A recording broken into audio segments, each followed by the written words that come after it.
creates so that you'll be reasoning with it. It has billions, if not trillions and trillions of neurons. Very smart, to make you smart. The same brain that made other people to develop. On the 8th of March, on police custody, police. And you say, you know, why black person has not mastered, Nigerians in short, haven't mastered the art of governance. It's evident. You understand? How can you put somebody under a cell in Nigeria, police custody, police, in their small cell for 1 year, going to 2 years?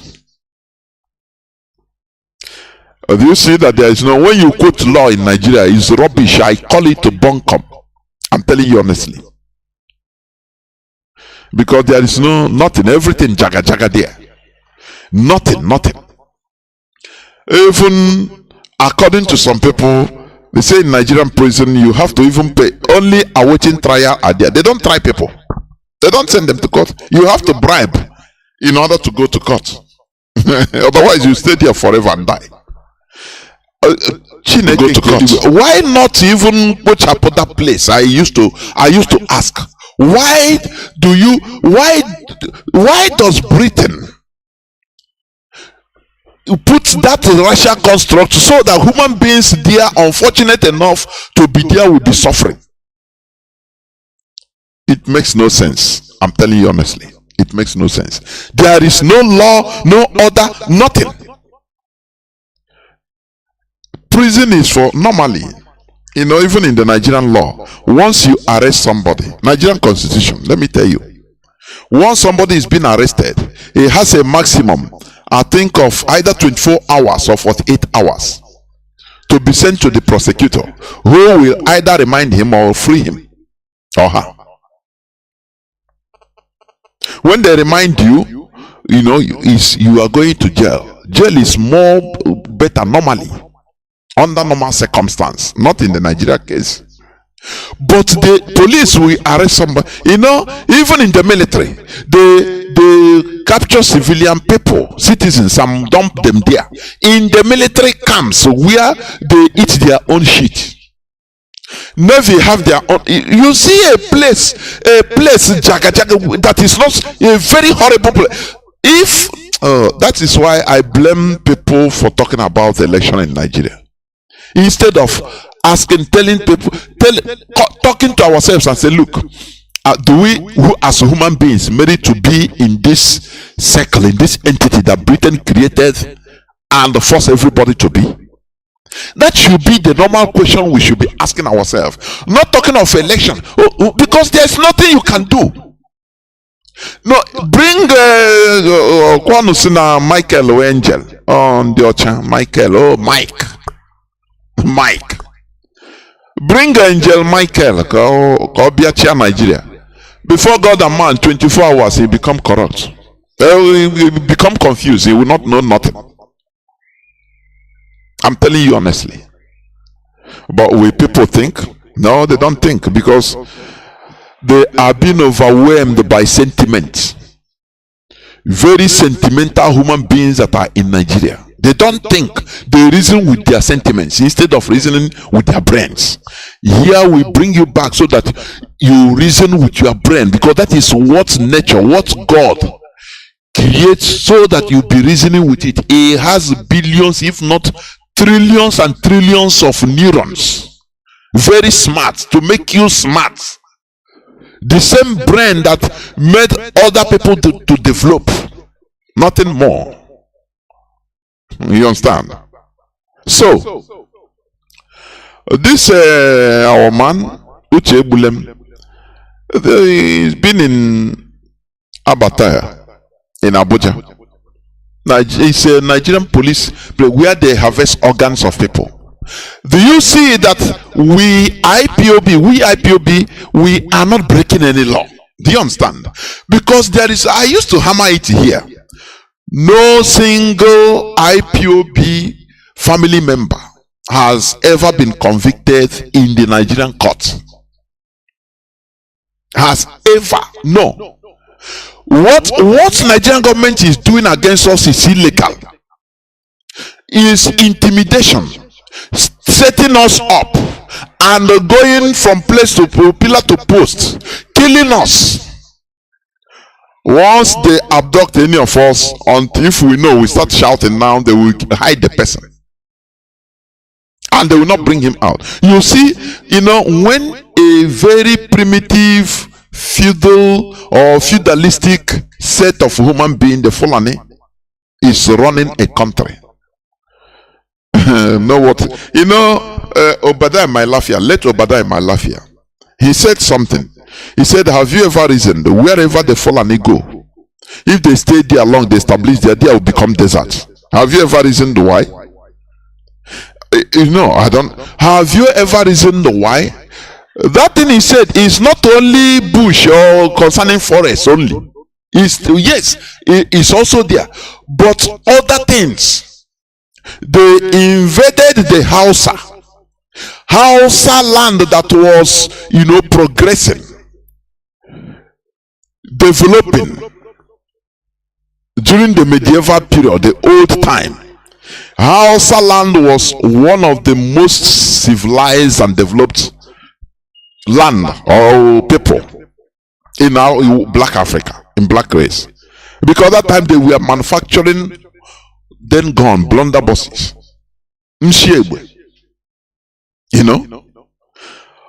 but in 1808, when Ottoman Danfodio succeeded in having a touch, a grip on the Hausa land, finish, Hausa become a desert. Their people, what I mean, their brain become zero. They are touched not to think again. Only carry. They were given, plates to go and just go continue roaming everywhere and be begging as children. That is why I'm checking. That is, I pity our people that are following the Fulani to enter this their jihadism type of Islam, just for them to get something, for financial gain. I pity you and your generation. The Fulani, anything they touch becomes desert. That is the reality. Go and make your researches. Obadiah Malafia said it. Nigeria become a desolation. Because that is, they thrive on making things deserty. Do you understand? They thrive on that. Because once they clear everywhere, that is, from there they will be seen far. When you think, when you reason, you are obstructing them. Do you understand me? It's not only physical desert. When you are reasoning as a human being, which means there is a growth, there are substances, it blocks their sight, it blocks the vision of the Fulani. That is why they want to level everybody turn to meh. Desert. Once they come from here, see 1,000 kilometers, no problem, because you are no more thinking. The Hausas are no more thinking. Their thinking faculty becomes deserty. So the Fulani have their heyday. They come, anytime they come, oh man, all of them will gather. Oh, we the north. The Hausas will gather. They don't think, because that is how the Fulani program them. Anything they touch, it becomes desert. Even the brains of human beings, it becomes desert. Because if it's not deserty, if they call we the north, the Hausas will say, no, I will play you a clip where they talk about the same thing, that they are going to have a strike. No Northerner. They call themselves Northerner. Will drive or enter Biafra land with any goods. Now, that desert I'm talking about, that is it. Because with desert you can be able to, as the bandits are moving around in desert areas, but once they are growth in bush, in foresty region, they cannot. The same thing in the brain. If they call the Fulani call for this, call themselves Northerner. If the Hausas are not deserty in thinking, other indigenous people in the north are not deserts in thinking, they will come out and object and say, no, you are talking that they are killing us in the east. What about you Fulani that are killing, ransacking all our villages in the north? But they turned everywhere into deserts, including their brains, so that when they say we not, all of them, no matter grudgingly, they will come out and say, yes, we do not, yes. That is desert. Oh, my slaves, oh yeah, come, all of them, they will come. It makes it easy for the Fulani. That is why they turn everybody into deserts. Even the landscape, including the landscape. The brains, nobody have the brain of his own again to think. They think for you. That is desert. Do you understand? So now, this our brother has been ordered, released by the court. But will they do that? We are watching. Because our leader has been acquitted, discharged and acquitted since the 13th of October. Today is 15th of December. I think 2 months now, and our leader is still there. That is how the Fulani they behave. That is it. But you know, this generation of Biafrans, after dealing with them, they will go back. You know, our leader said something. People, maybe you don't remember. They say for touching, for the Fulani Caliphate, trying to conquer, trying to touch a peculiar people, the Biafrans, that after dealing with them, the Hausas will pursue them from Sokoto and take back their land and rename it Gobe. It will happen. It is for the Hausas to rise up. Stop being deserts for the Fulani to do you as they want. You understand? We must continue. Let me also read Amufu Massacre, untold the story as headsmen kill over 50 in Enugu. That is it. Amufu Massacre, untold story as headsmen kill over 50 in Enugu. Now, you know, this is where are those people? Has any of them been killed? No. Instead, once the Fulani headsmen finish their slaughter, the Nigerian military will come to protect them. They are back so that they will run away. And if they see innocent Biafrans, they will kill. Do you see how they work? Now, let me ask. Although I will talk it later anyway. I will talk about it later.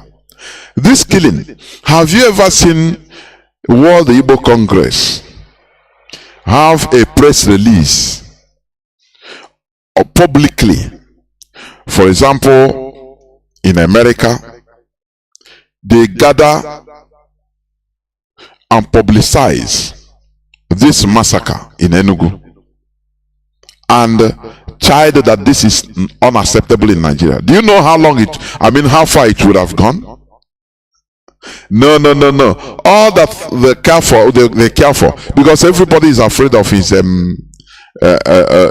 interests. Now, if they see him in video talking that defending his people, that Alhaji that they used to do business with in Nigeria, that promised him that 2051 he will support him to be a governor from America. He will come down, so he will not be able to do that again. So now, do you see how our people are foolish and stupid? But the Fulani, they gather themselves and they call themselves the North, and they issue the public statements on lies. I will play it just later. Do you see how that, before, let me tell you, IPOB opened my eyes on our people. Before before oh guy will make I need turn na I will indeed why come I know na school like this I did turn on I can be smart this struggle and the events going on that has been going on when I think back I say na Chineke we are the most foolish set of people in Nigeria before God and man. We are the most foolish set as a people. Individually we can hustle, we can be smart by half in order to make to make our living.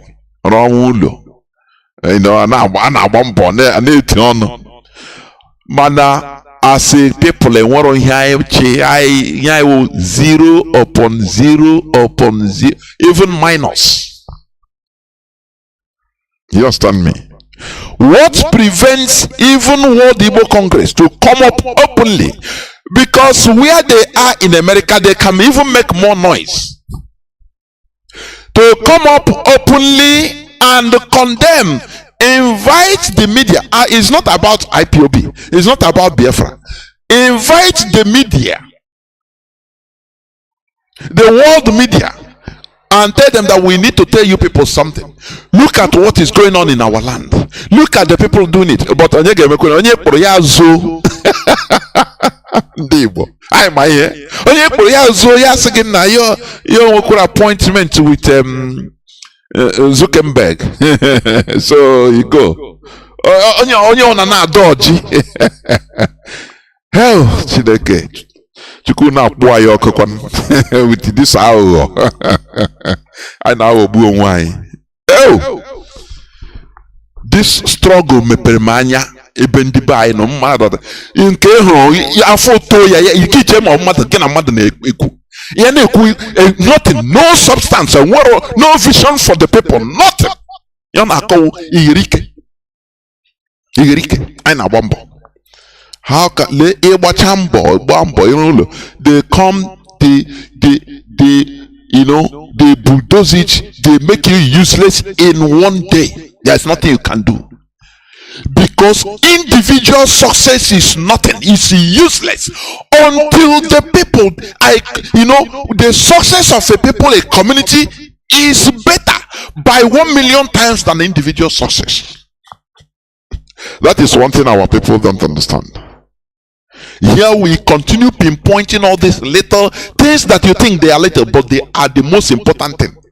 Everybody now one boy, no, but nothing. If not Mazi Nnamdi Kanu that brought us under one umbrella to have a focus, to have a goal, nothing. Okay, no young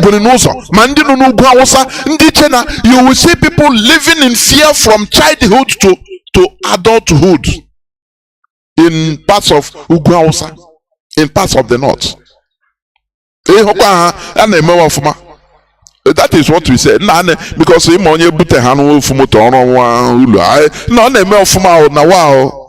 shop.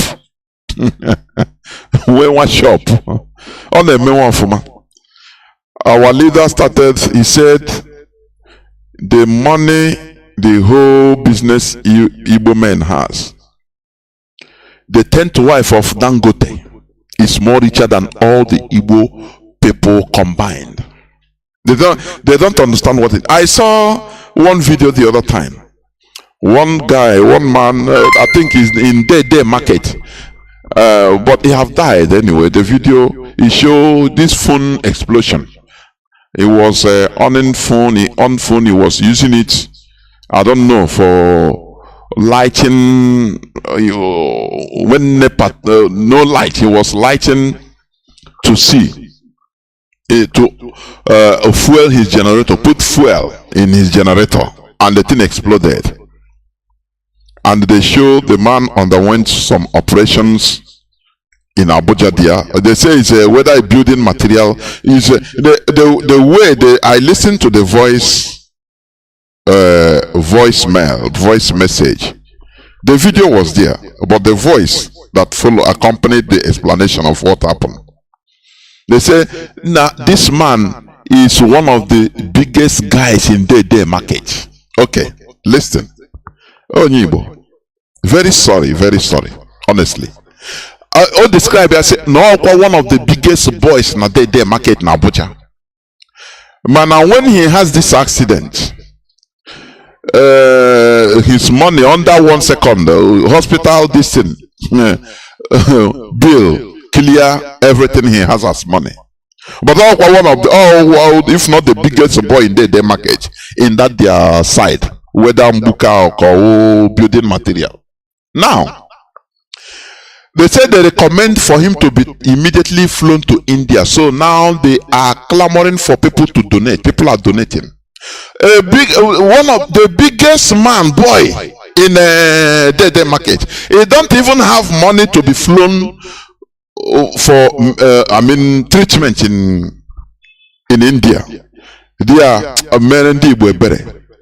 This person, if told like this, maybe I put on a marriage, you change 100,000 on the fee, and chief, even I teach, they said his name there, I've forgotten, chief this and that. He's the one, if not the biggest guy in the market. No, shop.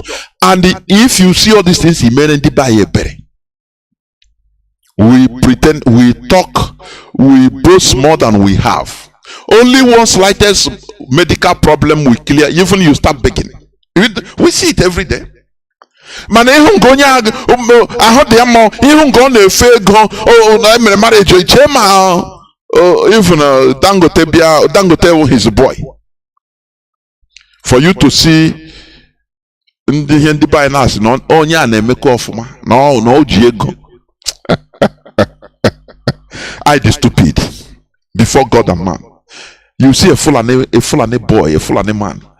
Opakra, both dollars, euro, pounds, millions and millions. Because they don't do anything. They don't know how to do anything. But Yabia, the person, the Fulani man will come and sit down and eat with everybody in the same place. You don't, if they tell you that this is the, he has a 1,000 naira, you say no, it's lie. But he's a millionaire. But see, evil man, he want $100. Chineke kwena yojo. Hey, even go neto. Man, let one small thing take him. The reality will come out. Now help him. I say, hey, one of the big. Before they can contribute money to fly him away, the guy died. Very, very pathetic. We are in a pathetic situation. I'm telling you. We are in a very, very big pathetic situation. Untold story as headsmen kill over 50 in Enugu. Our people, we gulp it down as if nothing happened. You don't see all these people, the Igbo groups, come out on because you need to make noise so that people will hear you. That is where our people are zero. The governor will come. Okay, we are calling the Nigerian military to you come and protect everybody. Governor Guanyi. Anyway, I have visited the people. I give the community 10 million naira. I have released 10 million naira. And we will go and investigate the source. I'm calling the Nigerian police and military in order to come and investigate the source of the thing. Finish. Life continues. Even the governor, Yaba, he will play with his children. He will go and stay with his children, wife and children. He don't know that people's wives, children, mothers, fathers are being slaughtered. He doesn't touch him. It doesn't touch him. I cannot understand. People that are being defeated in a war. We are defeated in 1970, but we are not conquered. And the situation of our defeat is still under. There are things they never tell us. I am saying this here all the time. Because I have privately spoken to some people. Some veterans that fought this. They always confirm that the situation of this our defeat there's a question mark there, because these people, they didn't defeat us under, say, arms, under shooting. No.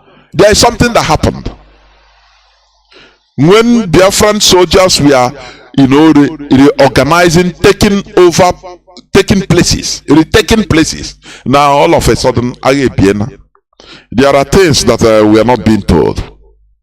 There are things that are hidden in the public for us, of which they know that if we hear it, it will be, we will be annoyed. So they hide it. The reason how the war ended, but we will find out. We shall really find out. Honestly, we are digging. So, since they have been massacring us in the north, in the north, every time it become to the extent, in our land, it became a tradition. Now,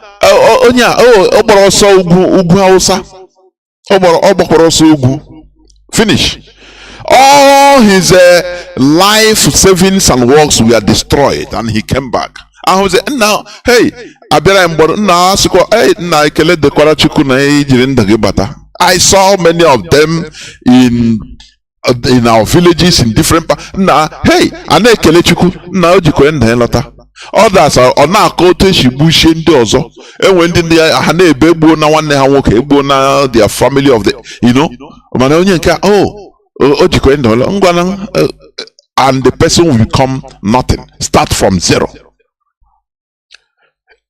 Years after years after years after years, the same thing. Our people don't know how to make noise in order for the public to hear what we are suffering. Until Mazi Nnamdi Kanu came, we need to, I suppose, anytime we wake up from sleep, whatever we are doing, before you talk anything, Ibu Mazi Nnamdi Kanu is our savior. He is our savior, because he saved us from foolishness, number one. He saved us from many things. He opened our eyes. The road we are moving to is happily moving into perdition. Happily. Our people are in the north. They are in the north living with fear. You see, people call here all the time, I'm in the north, but since I've been here, we are living like slaves. You don't, anything they can kill, Igbos will stay. I won't make nothing happen. Slave character, complete slave. No person will react. I heard somebody that told me in the same story. That one, even in Lagos. Now, I hear Bendi Bojure everywhere. The marks till today. Now, he say if you remember this thing, it seems it's yesterday. Even sometimes he's crying. A man.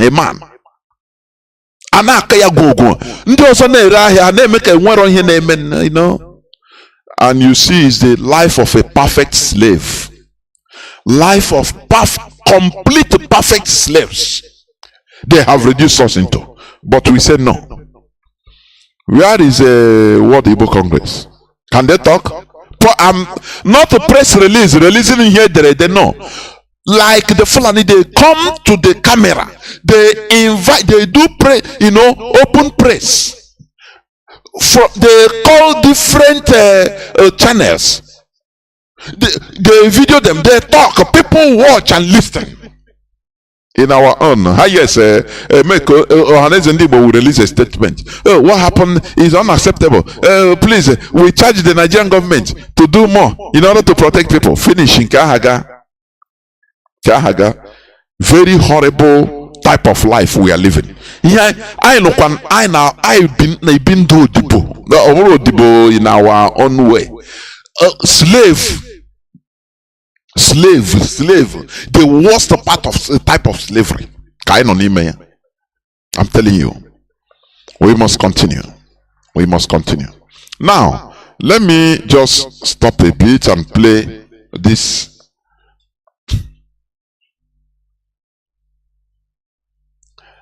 You know, there is this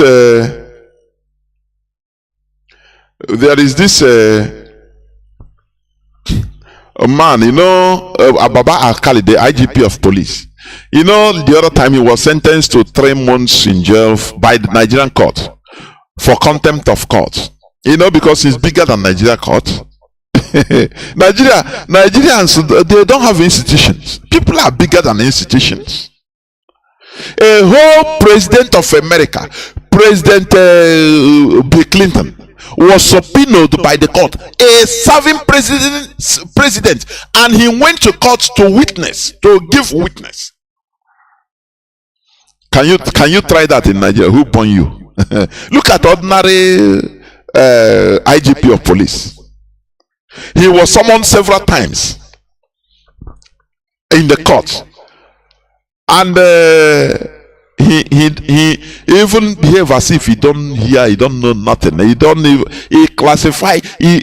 bullshit them, the Nigerian court.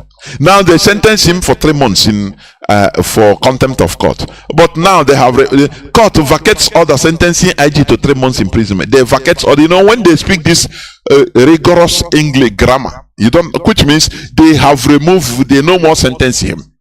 For you to see a country in this 21st century where one person is bigger than an institution, that is the Fulani for you. That is the Fulani for you. Imagine that man is an Igbo man. Hey, Arise Television, Channels Television. Oh, we focus. Well, why this man? Oh, but they bring him, kill him. That is what we have in Nigeria. That is why today I'm going to talk about patriotism. Patriotism to what?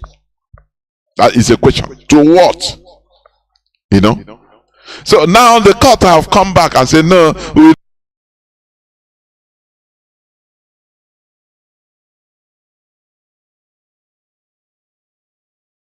no more find him guilty anyway. So Justice Bolaji Olajunwo in a ruling said that there was evidence before the court that the IG had substantially complied with the court's earlier order directing the reinstatation of Patrick Okoli, who compulsorily retired as a police officer. Do you see? You know, Nigeria is a joke, simple joke. How do you think that instead of tackling the basic problems of Nigeria, people are saying election? What is election going to do for you? What is election going to do for you, please? I want somebody, when the lines are open, you call and tell me what voting another criminal will enter there will do. Look at a Nigerian court, how one person humiliated the whole Nigerian institution, as they are doing in the Mazi Nnamdi Kanu's case. The court gave order and they say who is caught. One person, they sentence him, and after the same court that sentenced him come and say, oh no, we no more sentence him. We saw that they complied. What a shame.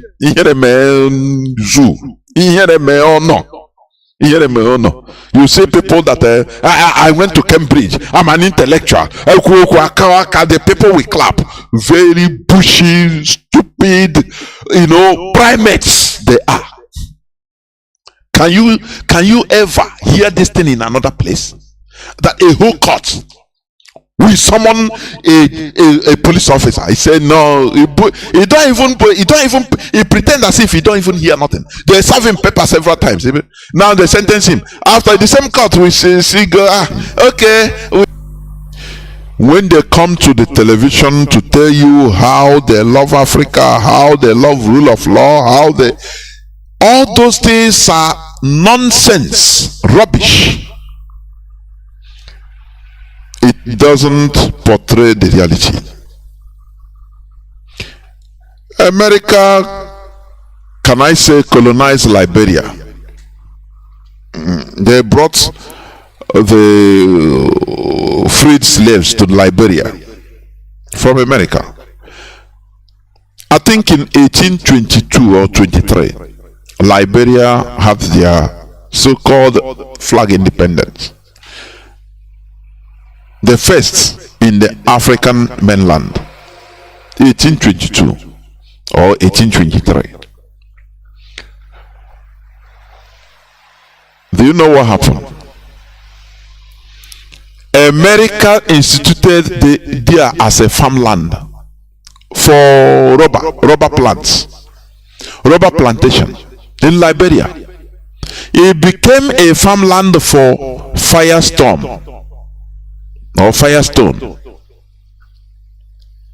until the coming of this artificial synthetic rubber. They didn't do anything in order. America never did anything to better the lives of Liberians. Never. All they are playing is lip service. Never. You see England with the zoo. They take the zoo as their farmland. France, the same thing to so-called francophone countries in Africa. But I hate to call francophone or anglophone. I hate it with all my might. Because African continent is the only continent that accepted this division, answering their colonial masters' names till today. Anglophone and francophone. It is horrible. Africans, we should start changing our mentalities. That is what we preach here. Because our problem is the lack of development of our brains, of our frontal lobes. That is what we preach here. For us to advance, brain-wise, mentally. Do you understand? What has America done for their colonies? What I think America have been having their base, military base, is it in Djibouti, East Africa, and other places? What has they done for development? If not instituting, helping to institute politicians that will serve their interests only, solely. You see how these people are greedy. America today, they say they gave Nigeria $50 million for election. I mean, you know, for election 2023 election. But what about the crude oil that is going out from Nigeria, from Biafra land, part of Nigeria, to America? Something that, according to reports, is more than $17 billion. What has been proven, seen? America that wants, that loves Africa, that loves Nigeria. America that loves Africa to hold a credible election, because that is where they are going. They always go to put their puppets. You understand? The people they can control, the people that represents their interest. That is where they go. That is why they always talk about election. Africans, if you understand, if you can understand the danger posed by so-called electioneering we call democracy in the zoo called Nigeria and other places, if you can understand that Africa is going nowhere with this time, with this thing they call democracy, Africa is going, is a cycle. I've been repeating it here and I continue talking about it, repeating it. It is a cycle, and the cycle of deception. You know, when you are going, you lose magnitude, lost magnitude and direction. You are walking round and round thinking that you are going somewhere, but you are going nowhere. What matters to America is, do election. Let election. You understand? That is what matters to them. The lives of people doesn't matter. It is none of their problems. Put somebody there in the animal kingdom, the land of the apes, just put their puppets there and finish. Anything they want, let them kill themselves, give them arms to kill themselves. That has been the policy of American government. Very sad indeed. People that started as the conscience of the world, but today they are completely doing the opposite. Completely. They are following, America romped. America severed the European system of monarchy. After all, America, they are Europeans anyway. They are Europeans. But they severed due to enlightenment. America severed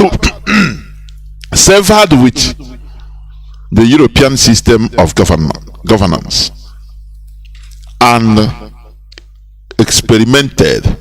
America is an experimental country.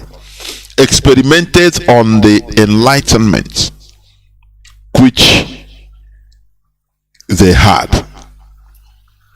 That is the reason why America was found on a policy, on a ground that all humans are equal, are born equal, and should be given the right, equal rights that they deserve.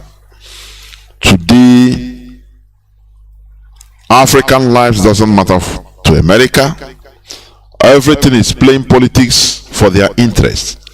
They are stealing crude oil, gas from Nigeria, from Biafra land, every blessed day. This one is openly because they are more powerful. They are more powerful. So we are living in a world of jungle. But no empire lasts forever. That is what we know. We continue fighting. All we are doing is to enlighten even Americans that are listening to my voice what their governments, those that are leading them, what they are doing in their name. They destroy countries. They slaughter, they commit atrocities everywhere. In Nigeria, they steal both mineral resources, solid mineral resources, and liquid mineral resources. They steal. Why? Do you know what started the Somali piracy? There was a time the thing rained where they were hijacking, kidnapping maritime or ships passing through that Gulf of Aden. You know why? Somalia, at the crisis of Somalia, the whole Western countries, they started coming to Somalia waters to steal, to fish illegally.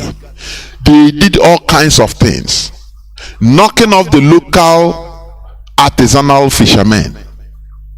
Somalians were shouting that, oh, these people are killing us slowly. They are taking, because that side is very rich in different fishes. I'm telling you, Japanese, all the Western countries, they are bringing their ships fishing free of charge illegally.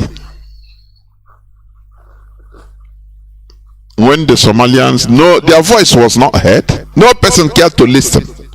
Now they started, they say, okay, we have to start doing something. That is the beauty of human being. There is no injustice that lasts forever. Nature used to bring, we learn from nature. When you start scrubbing or rubbing a part of your body every day, every time, it will develop immune system by growing much thicker layers of cells in that place in order to counter the pressure that you are putting there. That is why, as a boxer, if you start new as a boxer, your hands will be swollen. Do you understand me? Because when you keep on hitting in that hand, that pressure, your body now, it will be painful, but the body will devise its natural means of resistance. That is what we are doing, because we are a people. Biafrans, injustice upon injustice has been committed against us, and nobody cares to talk about it. No, but if we raise it up, we shout, we raise it up, nobody cares. Britain makes sure to hide, to subdue our fire, our cries, because they are powerful. Millions of Biafrans were slaughtered from 1966 to 1970. And they pretended as if nothing happened. Instead, they started blaming us that we are the cause, that we're supposed to pay, that we're supposed to do this. You see, injustice never lasts forever. That's what I should say. Let me continue reading. U.S. Deputy Ambassador Richard Mills lashed out at the Wagner Group at a United Nations Security Council meeting on West Africa and the Sahel on Tuesday. He accused the paramilitary force of failing to address the threat of armed groups, robbing countries of their resources, committing human rights abuses, and endangering the safety and the security of UN peacekeepers and staff. France political counselor Isis Gerald Danot echoed Mills, saying the model used by Wagner mercenaries has proven totally ineffective in combating terrorism, because they are the people that are sabotaging it. They know how to do it. Remember the sabotage of USSR in Afghanistan by the CIA. You remember? They are masters of sabotage. They'll make sure, in order to make the people pay, so that people will start shouting and say, no, instead of us being with Russia, I beg, bring back France, let us be with America, I beg. At least we'll be eating honey, we eat onions and cucumber. That is what they always do. They sabotage. They are fighting, proxy wars against themselves, pinching themselves. But as they are doing it, it is not funny. It is people's lives they are dealing with. People are being killed. They will arm the terrorists in order to kill the Malian soldiers, so that Malians will say, why since France come out from here, everything is worse even, so bring back France. That is the politics they are playing. Britain's Deputy Ambassador James Kariuki cited the deterioration of security in Mali, Burkina Faso, Nigeria, and the Lake Chad Basin, and the fear of instability spreading to West African coastal countries. You cannot ignore the destabilizing role the Wagner Group plays in the region. They are part of the problem, not the solution, he told the council. Russia's Deputy Ambassador and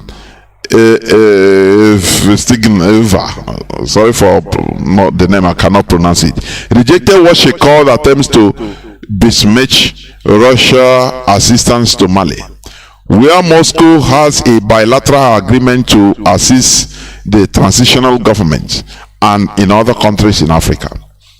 He said, some countries once again today declare that Russia apparently is pillaging and looting the resources of Africa and is facilitating the growth of terrorist threat. She said, that is Russian ambassador or deputy ambassador. She said, accusing those unnamed nations of doing the same thing throughout the world and in Africa, especially in neighboring Libya, which destabilized the entire area. You know, they don't talk about Libya. These are holier than thou, because they are the gods of men in this world. No blame, no burden. They don't talk about Libya any longer. They have destroyed that one. Destroy their development and move on. What do I say? No injustice never lasts forever. That is the reality. Injustice never lasts forever. It doesn't matter how powerful the perpetrator is. Remember Roman Empire. Where is Roman Empire today? Remember Babylon. Babylon now is a museum in Iraq. A powerful Babylon. Remember all these empires. What they are doing in Africa is despicable. It is high time we rise up. But the worst part of it is that they are using, in Nigeria, they are using fellow Africans, the Fulani, to kill Africans for their interest, selling the natural resources that are supposed to be to the advantage of everybody. They are using it as a leverage to buy favor from America, from the West, in order to exterminate us Biafrans. Do you see why God is punishing Africans? Do you see that? But we will not stop. They don't talk about Libya. They destroyed Libya completely. They destroyed Libya completely. Today, who is talking about Libya? Libya is in a mess. Who did it? No, they don't. That is why, I tell you, this world is a world of injustice. Where, Tom eats Jerry. Where the lion eats the deer is allowed. The only thing is for us to be powerful, and that is what we are doing. Therefore, what America, Britain is doing in our land is highly condemnable. They are accusing Russia, whereas they are, it's like a frying pan calling charcoal, telling charcoal that is black. Charcoal is black. Look at you, charcoal, you are black. Frying pan, we use in olden days in our villages. Cooking frying pan, as black as an Erebus. Telling charcoal, oh, you are black, is what they are doing. So this looting of African resources is exclusively for them. No person should go and touch it. Africa is for them. It's very, very funny, honestly. It is high time we rise up and make our choice. I see in this world white supremacy. It is real. I don't know if the lines are open, you can call in to argue, to debate, no problem, or you have your contrary view, no problem, it's allowed. This is a learning center. Do you know why I said so? You cannot tell me the reason why black race are all down everywhere. Haiti today, you watch Haiti, virtually they say there is no government in Haiti today. It is being ruled by armed gangs. People are being kidnapped, killed as every blessed minute in Haiti. There is no government. Do you know why? Go to the root cause of it. Haiti is a country that the first country to be found by slaves, freed slaves, not freed from their masters. They freed themselves and they fought for it. You know, that is why there is no way you can destroy the wills of a determined people. It's impossible. Haiti, slaves run away. They revolted in Haiti with sticks and stones. They fought an organized military with no help. Organized French military, Charles de Gaulle, the Napoleon Bonaparte, and won. Chased them, killed them, chased them away. Now, for them to be recognized as a country, do you know what? Why supremacy came into being? France went and rallied England, rallied America against Haiti after France had been defeated in Haiti, and now they declared independence of Haiti. For them to progress, to start being a country like others, France went and rallied Britain, rallied America. America is their neighbor. To block them to thy kingdom come, they gave them blockade. What they did to us Biafrans, A, land and sea. That time there was no A anyway. So all is land and sea blockade. Though Haiti is a group of islands. So that they don't sell anything, they don't import anything from the outside world. So that they die slow, painful deaths. All of them, to exterminate them. That is why you see these people that did all these things to us. They are the people that gave us Christianity to show us they love us. That is I said no. What they did to us, they don't want us to live. Go and study what they did to Haiti with the complicity of America and poor Haiti. Very helpless Haiti. They have to agree on any terms just for them to live. For them to live. So that when you see or hear what is happening in Haiti today, it's a country, the most poorest country, one of the most poorest countries. You know, the West, it gives them blood when they are talking about any black people as miserable people, very poor country, but who did it? It's a complicity. Here we talk it. I don't care the secret services, they are listening. What I'm saying, it is historical facts. It is not something that we concur, no. So that when you sometimes, if I'm watching, like yesterday I was watching, they are just saying, showing Haiti, the streets of Haiti, how all is gang, no, virtually absence of government, no, this and that. But people, because of your ignorance, you will not understand what happened. Now France, when they had total blockade, very brave people, Haiti, they have to start. France to start there. Say you want to be in the world community, doing business with the world. We own the world. We are the white people. You are our slaves, and you continue remaining to be our slaves. Therefore, for us to remove this blockade, we will calculate everything in Haiti, both chicken. We calculate it taxes you pay.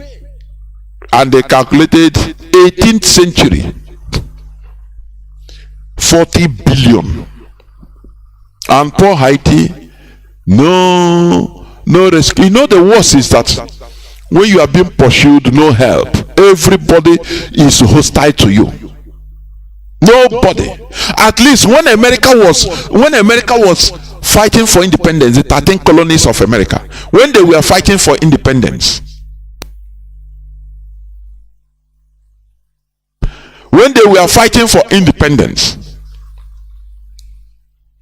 do you know that France helped the 13 colonies?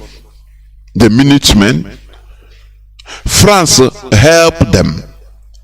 France fought with them, provided them with expertise and weapons and everything against England. Do you know that? Do you know that had it been France didn't help America to the Minutemen that time, America wouldn't have been what it is today. Do you know that? Imagine when the whole world powers are against you, as they did to Biafrans. Imagine. That is why I say white supremacy is still there. There is no way. Anywhere they saw a black people coming up, all of them will gather in order to quench that. That is the reality. We don't shy away from the truth. Remember, during the Biafran war, it was the height of Cold War, when Russia, capitalism and communism were fighting. But do you know that England convinced Russia to make money? Go and make money. We allow you, no matter that we are enemies. We allow you, go and make money. Kill Biafrans. Sell your MiG fighters to Nigeria. Enemies of such magnitude, the west and the east. But Biafra, they use Biafra to do peace, and for that moment. Have you seen that kind of thing? Nobody came to our rescue. When it comes to black race, nobody comes to their rescue. Sometimes I ask, what have we done? What have we done? When you look at how countries are being poor, how it is not only their making. Some people are saying, no, we stop blaming outsiders. Yes, we have our own fault. But when you are being hated by all because of, superiority complex, supremacy complex, I don't know whether it's correct, but people, they feel that they are superior, so you don't have to rise up even to challenge them. That is a problem. That is what we are suffering in this world. What they did to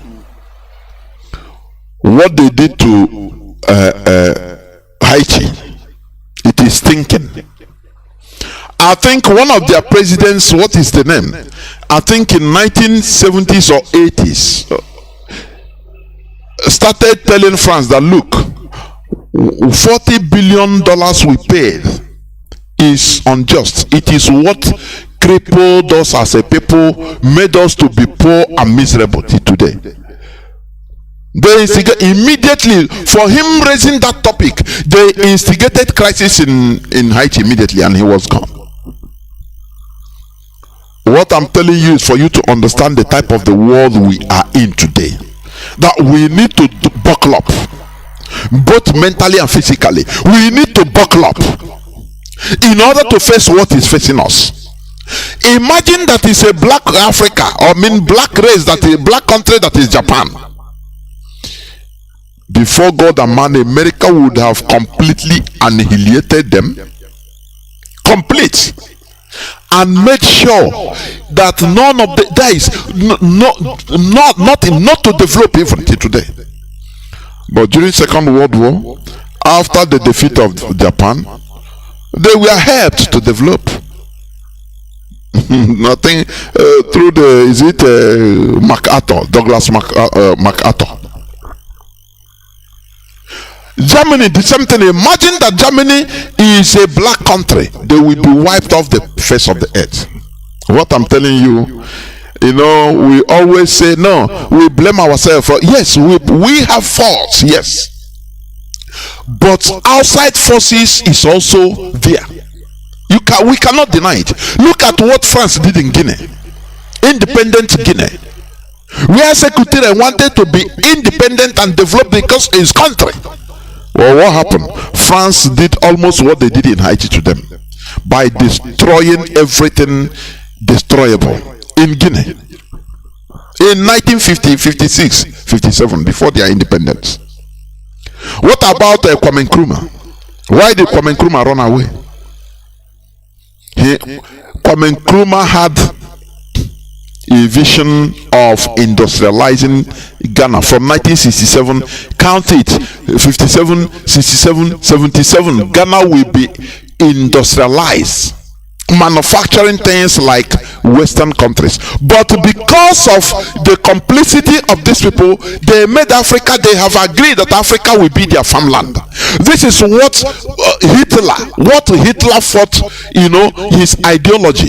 But the Europeans, they are doing it, albeit in a more diplomatic way, that Africa must remain, anywhere there is black people as a country, they must remain low, so that we continue blaming ourselves that we are the cause of our problem. It's psychology. They put you in a place whereby we continue distancing ourselves, we continue blaming ourselves. And I ask, why did France help American revolution, India revolution? Why didn't he leave them so that they will fight themselves, whether they will be able to be free? What I'm giving you is just the synopsis of what is happening, the world order they have set in place. They want Africa to continue being their farmland, as America is stealing our oil from Biafra land, from Nigeria, Biafra part of Nigeria, even different types of mineral resources. They are stealing it. They are putting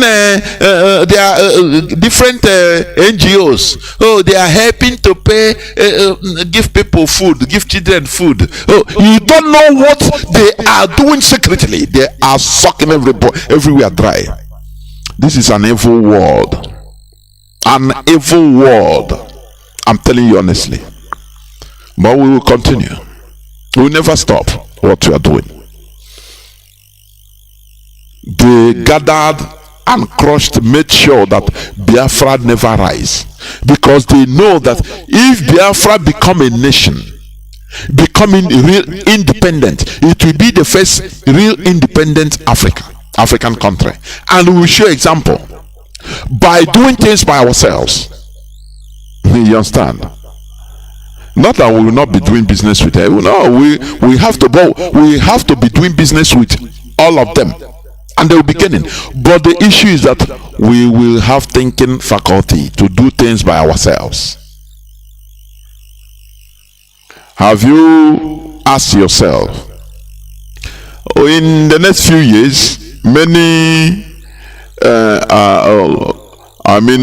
petroleum driven cars will phase out in Europe and even other parts of the world like America and Asia.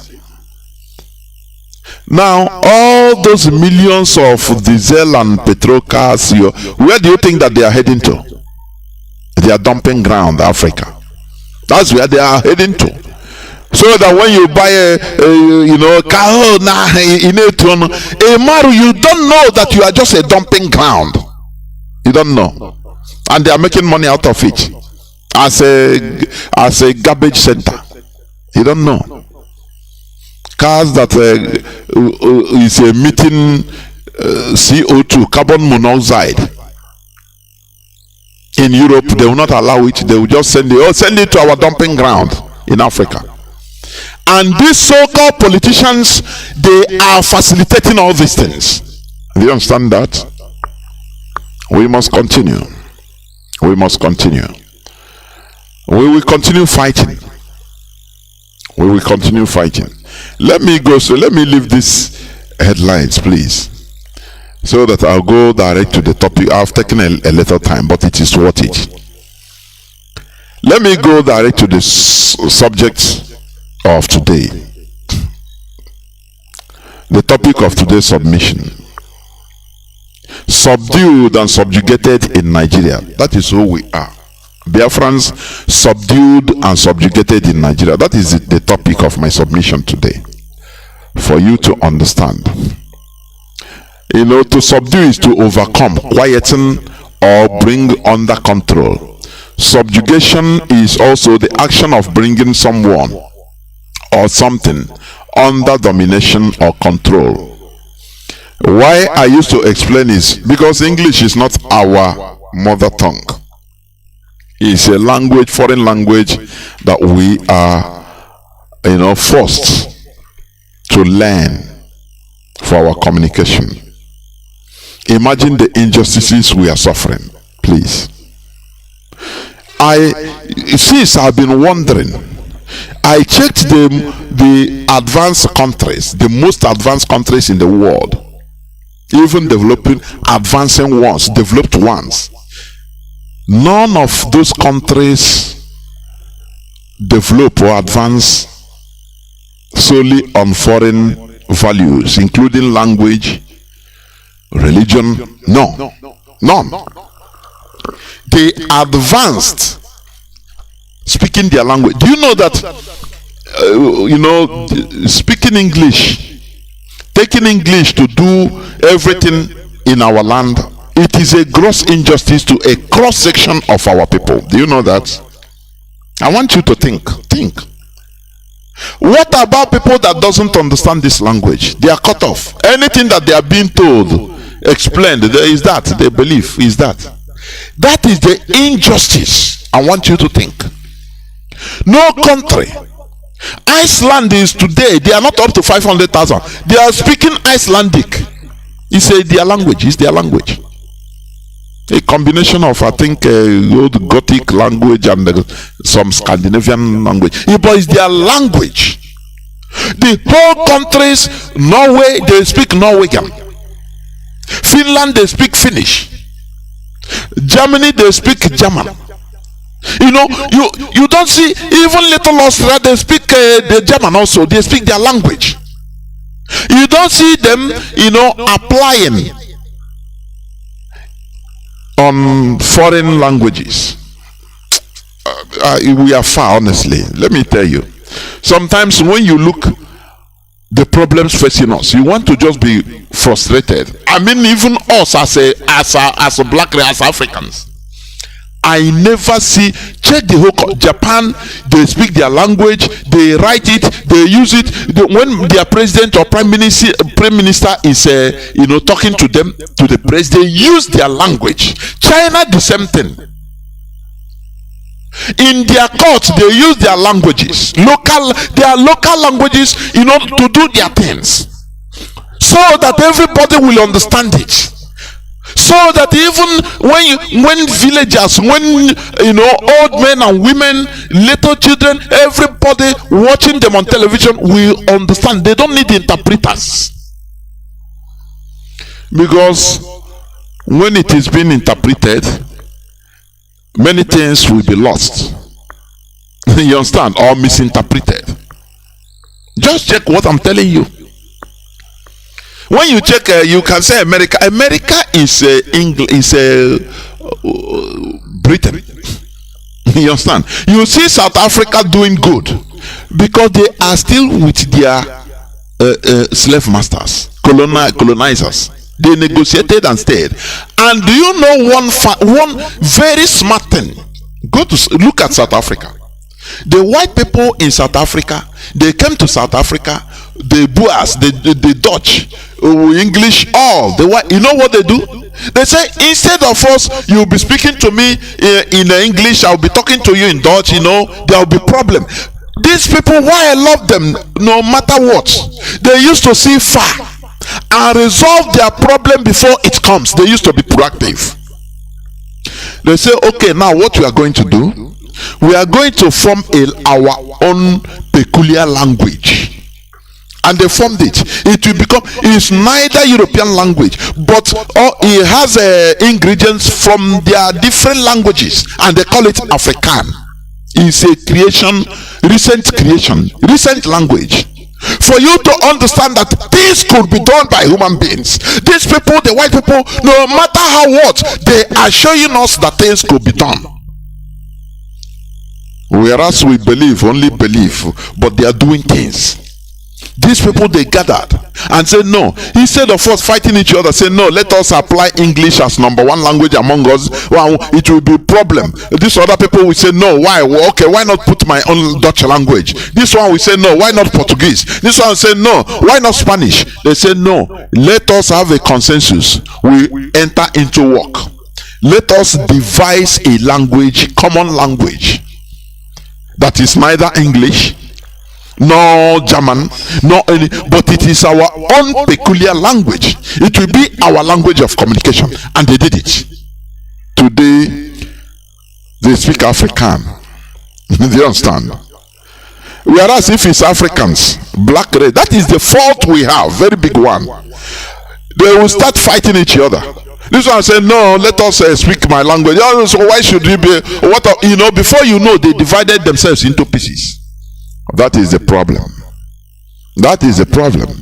And that is what I called primitive character, lack of civilization. When you look at things, you see that Africans are not civilized enough to be modern. Africans are not yet civilized enough. The inability to organize themselves, that organization. Do you understand? Here we tell it to you as it is.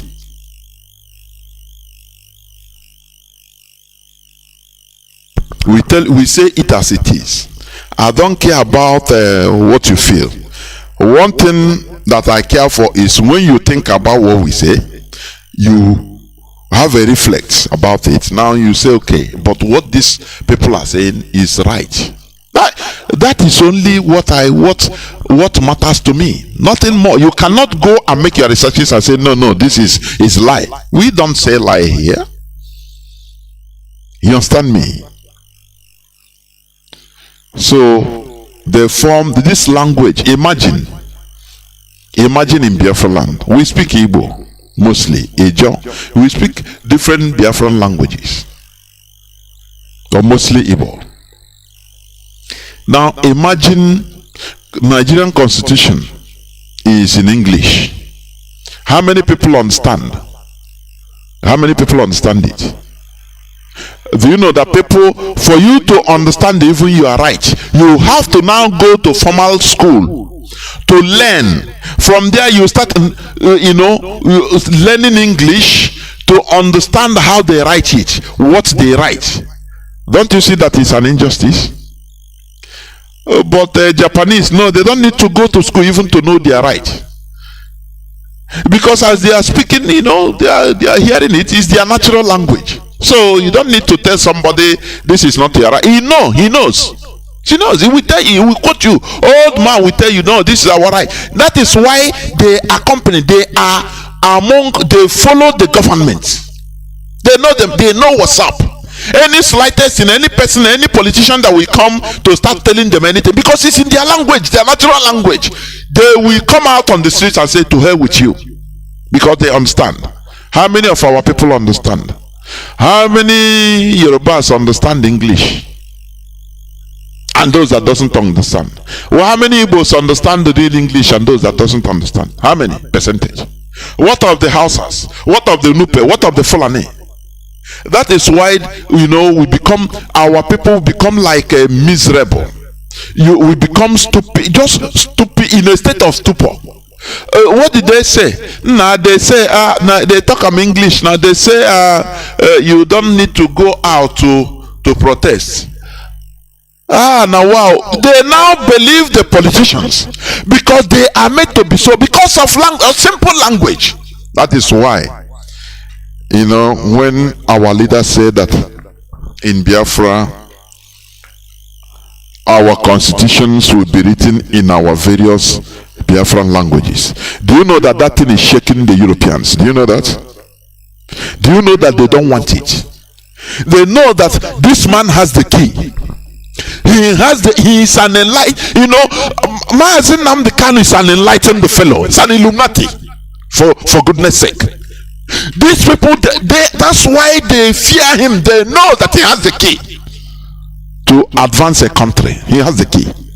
When they say, now you write our constitutions in our various Biafran languages. Ejo will write their constitution in their own Ejo language. Everybody will be forced to be reading it and be writing it. You speak it already, it's natural. It's your natural language. So how can somebody cheat you with it? How can a politician come and cheat you with your language? It doesn't make sense now. It cannot happen. Now you see people will be part of the government, will be holding their so-called leaders or political elites responsible.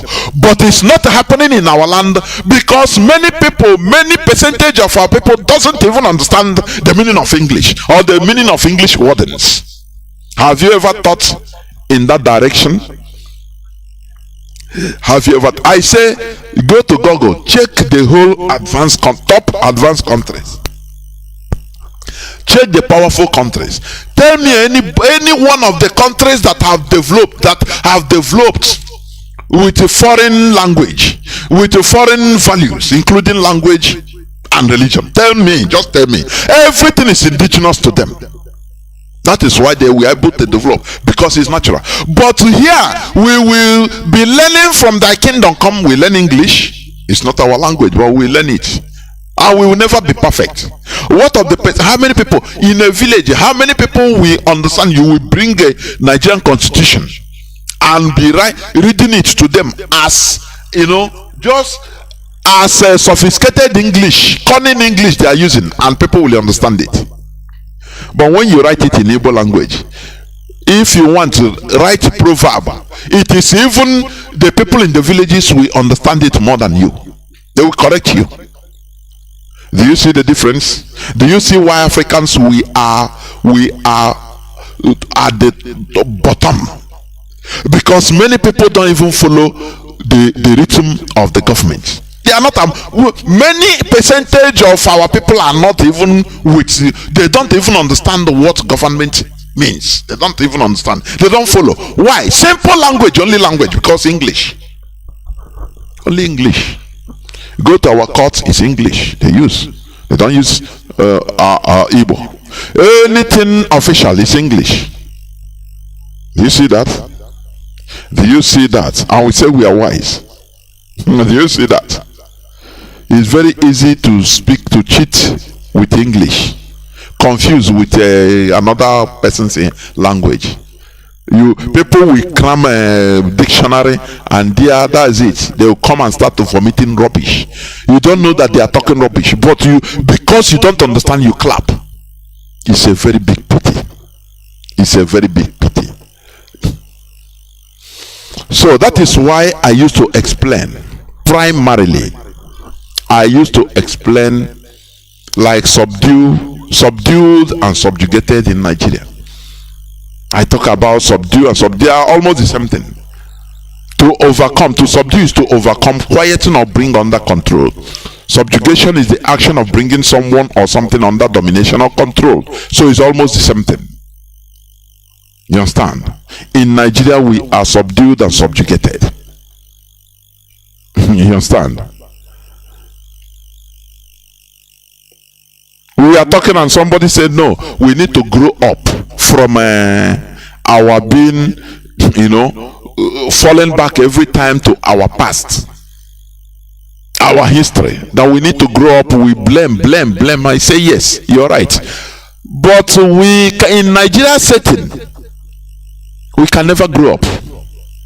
You understand? He said that we are only I, myself, selfishness. That is our character. And I argued, I said no. What made us like that is Nigeria setting, that is the way they want us to be, and that is the way they want us to be. They walked like that. It's manipulation. We shall never be we as a people in Nigeria setting. It's impossible. We can only be we as a bunch when we restore our country, a country that we are in charge of, where we have control of over our destiny. That is the time we can be we as a people. But in Nigeria, because there are outside forces that are playing. When they will call you from Asorok, Alhaji will call you. You want to succeed in your business, which I'm doing with you, I will give you contract, but don't follow this your brother to that road is going. You hear me? Otherwise I will destroy your business. You know, we have been doing business. I will destroy it, and you become poor person. The person will now start fighting against his brother. You don't know why? Because he don't want to be destroyed as a person. He don't want to start being a poor person. Do you understand me? That is why in the Nigeria setting we can never be we. Look at how they put hope of them at the Supreme Court governor. It's just the same thing, the same plan for us to be single. Our interest one. That is what we want. Do you understand me? But when we have restore our nation, let me tell you, nobody, no foreign influence. Where will you represent the Fulani interest? Whereas we are Biafrans. We have control of our country, of our destiny, of our nation. How will you? If you do any nonsense, we the people will rise up and do what Sri Lankans did to their government. We burn your houses. We expel our prime minister or president, anything you can name it. That is the importance. Otherwise, our continuous stay in Nigeria makes us to be single, because that is the game plan. That is the game plan. Oh, for you to succeed, they have to make you fight against your brother, disassociate from your brother, oppose your brother, so that they put you as one person, help you as one person. Do you see? Even the so-called Southeast governors, are they doing meeting? Are they together? It's a game plan, for goodness sake. In Nigeria, we shall never be we in a bunch. Never. We'll be single. Everybody going for his own interest. Didn't they come to Ebony? The whole 5 southeastern governors. Each person, they told him that you are my man. You will become the president. We will support you. Okay? They will go to Obiano.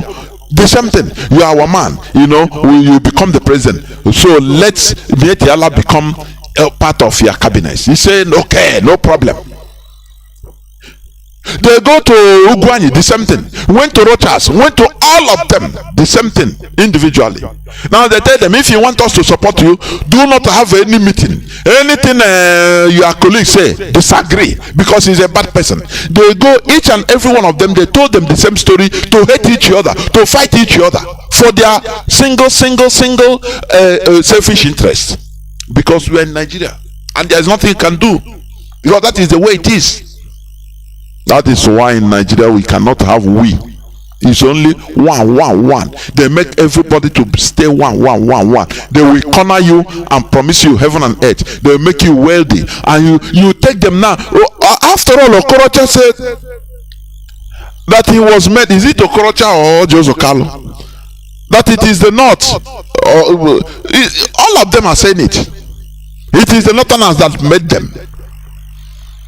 Is it this one? Who is it? The one that said after Buhari, Igbos he will give power to Igbos, presidency to Igbos.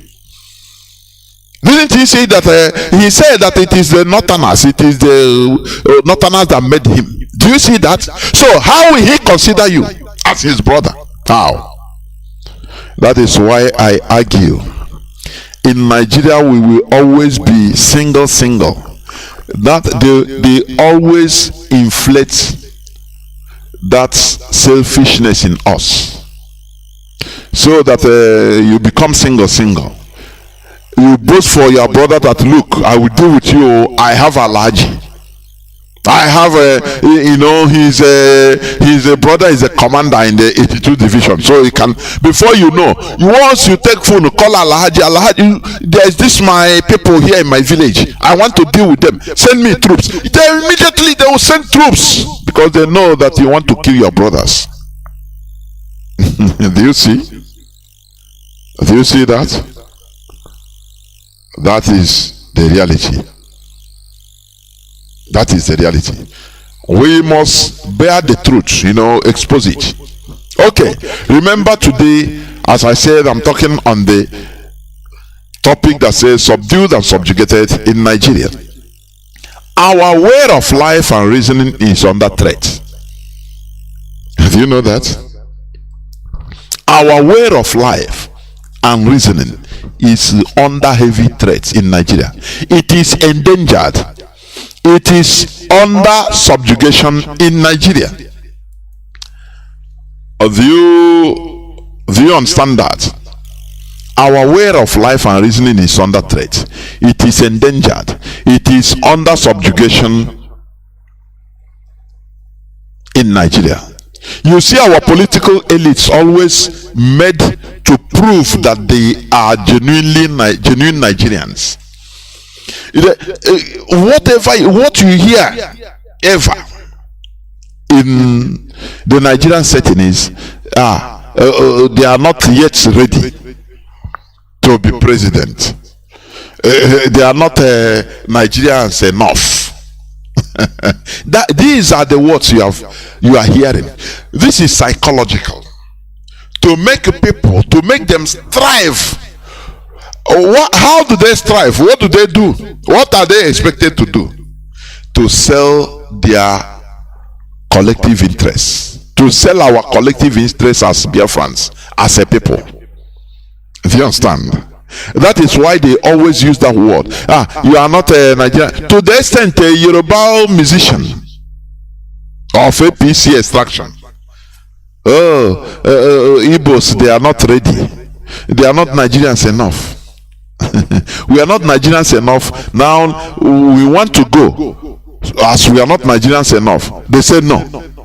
You have to be here to continue proving to us that you are mature, you are Nigerians enough in order to be Nigerian president, in order to be on top position, in order to do this, in order to do that. That is the psychological warfare. They make our people continue working hard in order to prove to them that they are Nigerian. Do you know what the working hard, what it means? Killing their people, fighting against their people's interests, just to prove to them that now I'm killing my people. Don't you see it?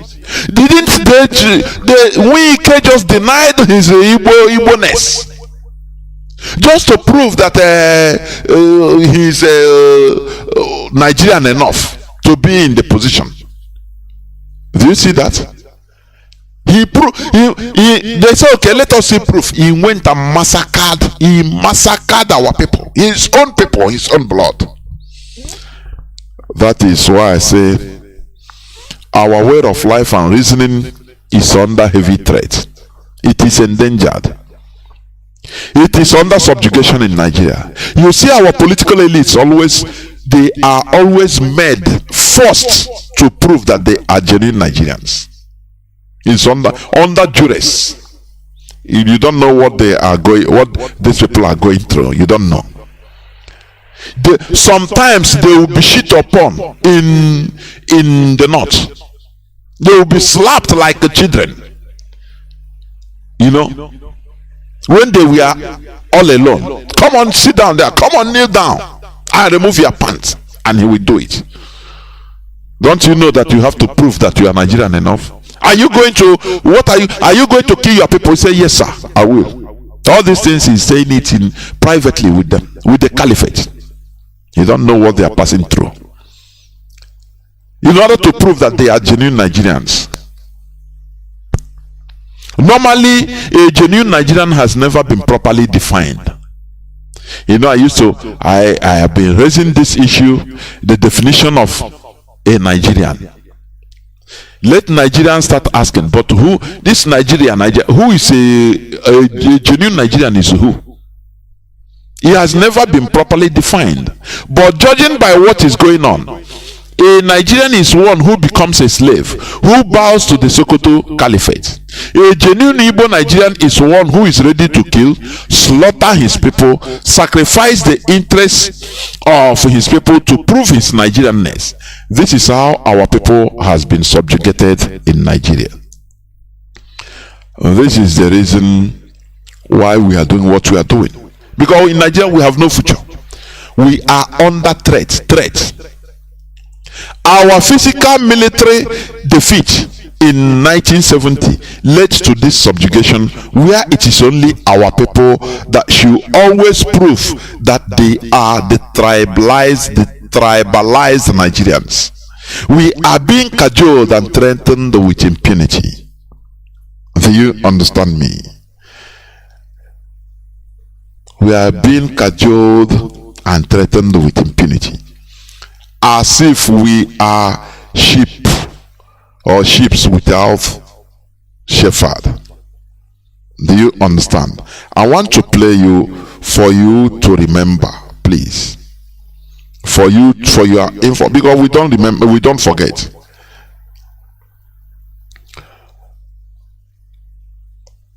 I'm coming. I want to play you this. I want to play for you this to remind you how we have been threatened.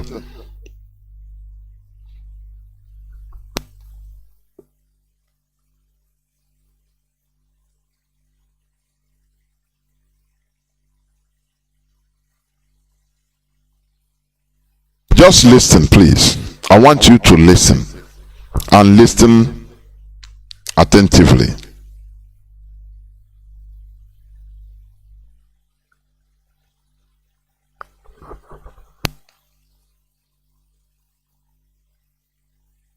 Listen attentively, please. I want you to. This was about 7 years ago, when Oba of Lagos threatened to throw us into our people, into the Lagos Lagoon. We are being commanded with impunity. I want you to listen. Listen attentively.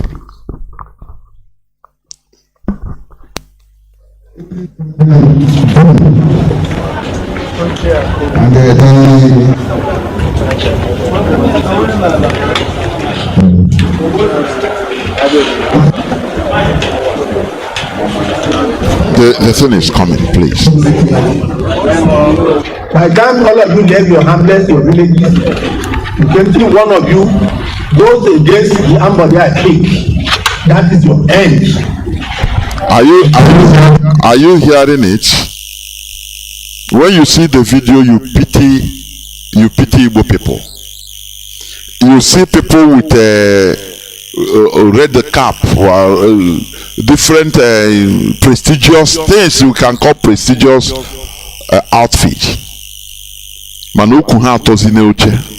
Because they call them together in order to insult them, to tell them that they should, as slaves, vote for. This happened, I think, 2015, 7 years ago. To vote for the candidate of Oba's choice. That is why he's threatening them.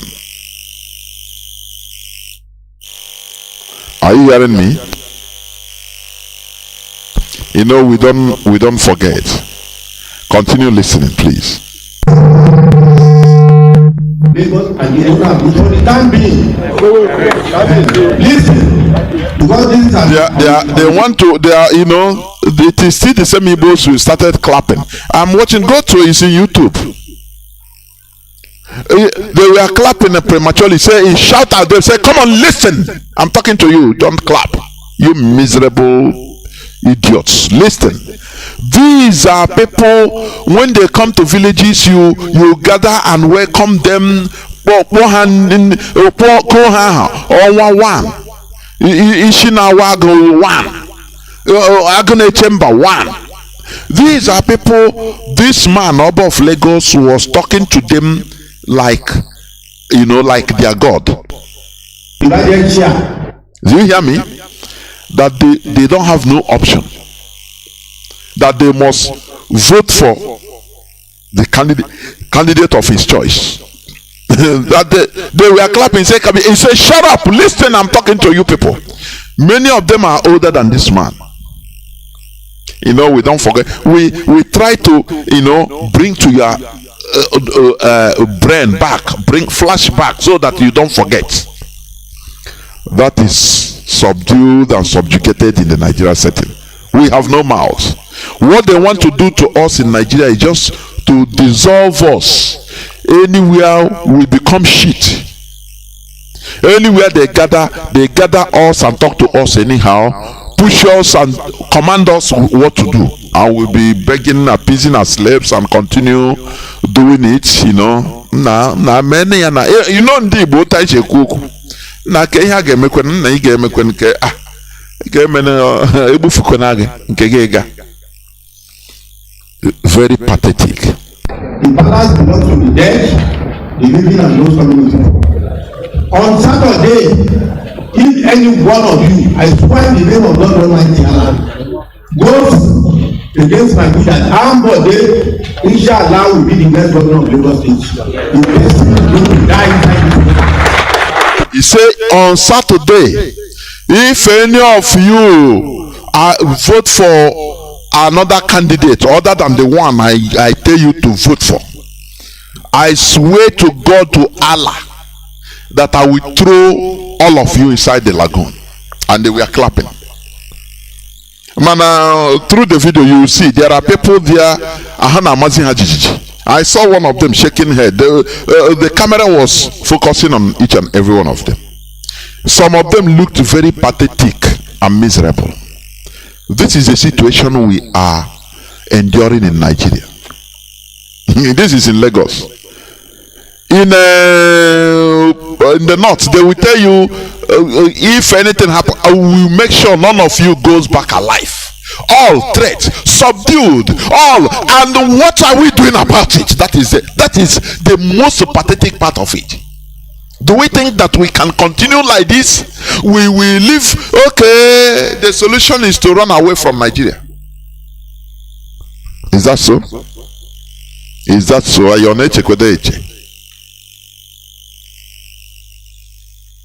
Is that so? Is that the solution? To run away and leave the land for them? Is that the solution? The answer is no. The solution is what we are doing.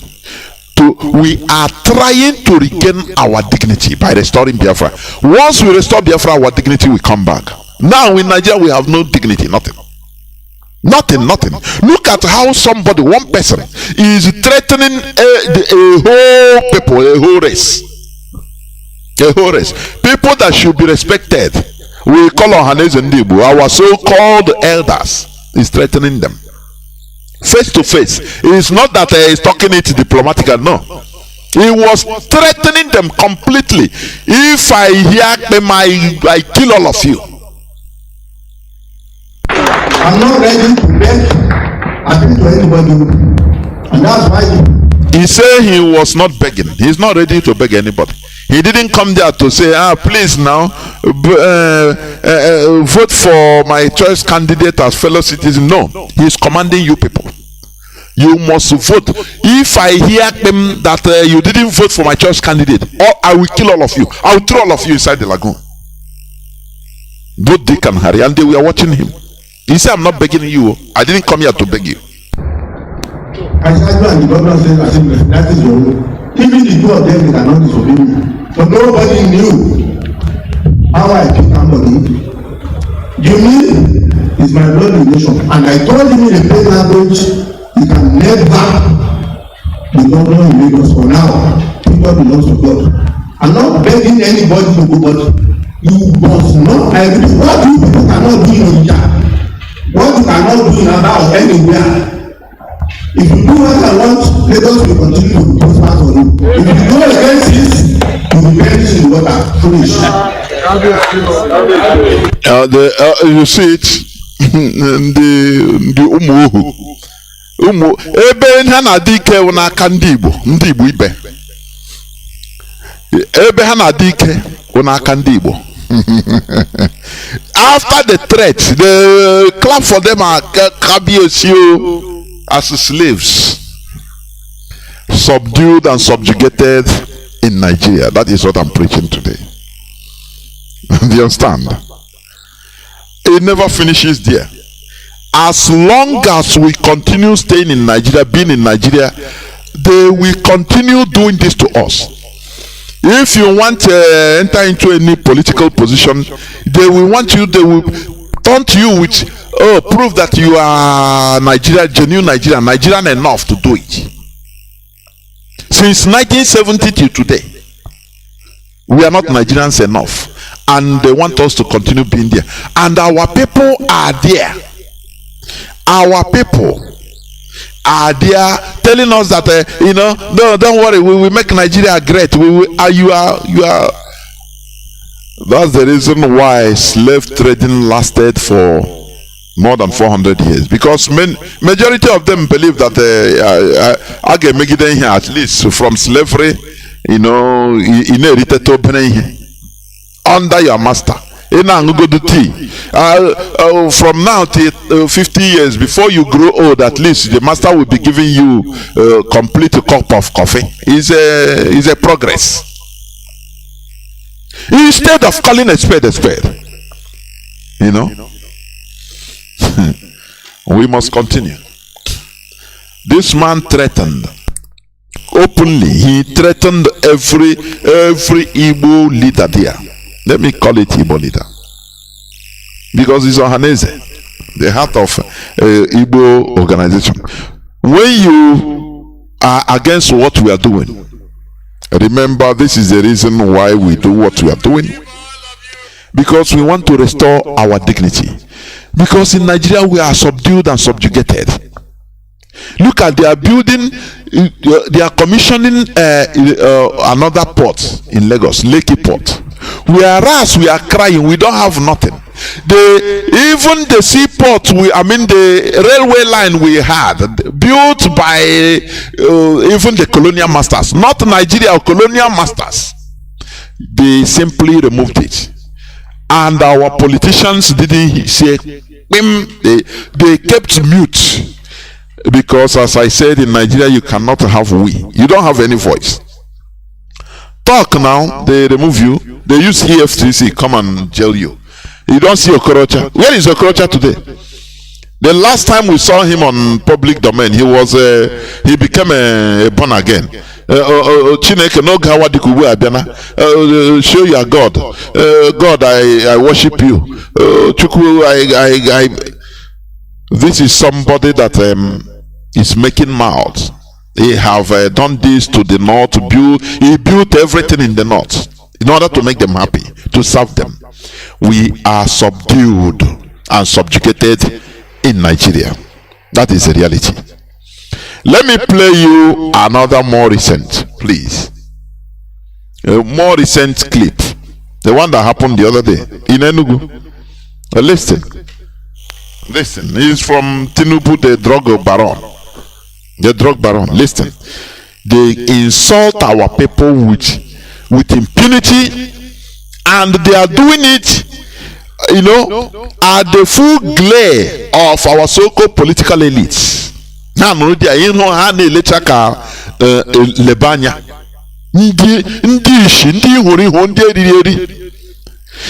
know that they are insulting all of us, including him. They don't know. I used to say this: being a saboteur doesn't pay. Because Okpa Biasika, Ifajina, as they remove the railway lines, let me say it again. They never built a special railway line for Okpa Biasika's family and generation. Or Ifajina, all of them say no. This railway line, no person can use it. It's only to Okpa Biasika and family. The generations of Okpa Biasika will put it for till their hometown in Onitsha. They don't have something like that. When they are insulting everybody, they are insulting you that is at the back, watching like a more here. They are insulting you. Listen to what Tinubu has to say. We continue playing it. Listen. But nobody will give all of you any credit. You are working hard, you are sweating now. We want you to sweat well for this party until you deliver victory. Yes, sir.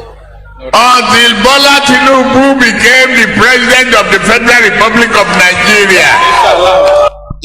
He's giving it to them as a mandate. It's not appealing to them, their conscience. That you are sweating, just sweat more. Make sure that Tinubu becomes the president. So it's a mandate. Do you see how they talk to our people? They talk to us as Igbo people. Do you see? Insultively. They insult each and every one of us. And you see people laughing. You don't know that they are insulting you, every one of us, with vehemence. He give it to them in Enugu as a mandate. You people, you say you are sweating. Sweat more. It's your mandate that I should be the president until I become the president. Now, when I become the president, you listen to what he will give them. They are clapping. We will not give you but a slight clap or a soak slice of bread. Once he win, he will not give you people. He will not give you Ndibo. Just but a slice of bread, little slab of bread, soaked in water. As slaves now, slaves. You see, when Queen Elizabeth was throwing crumbs to Africans, I think it was in 1960s or 70s. That is the way he will do it as Igbo people. First of all, he gives it to you as mandate. Make sure you say you are sweating. Sweat more. Make sure that I become the president. It is your mandate. It is a command. Okay. Now, when I become a president, I'll just give you people just little recompense. As slaves you are, I will just soak bread in water, slices of bread in water, and throw for you to scramble for it, because that is what you merit. What again do you want to hear to understand that we are subdued and subjugated in Nigeria? What again? Our people don't have red line. Once it comes to another person, another people, only when it comes to their own fellow Igbo people,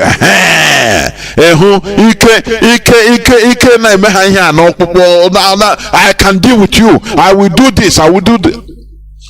But when foreigners, outsiders are insulting you, you don't know, you clap. This animal stupid or idiot. That is, we are here to make sure to open our eyes. You understand? Listen again before I continue. But a slight clap or a soaked slice of bread.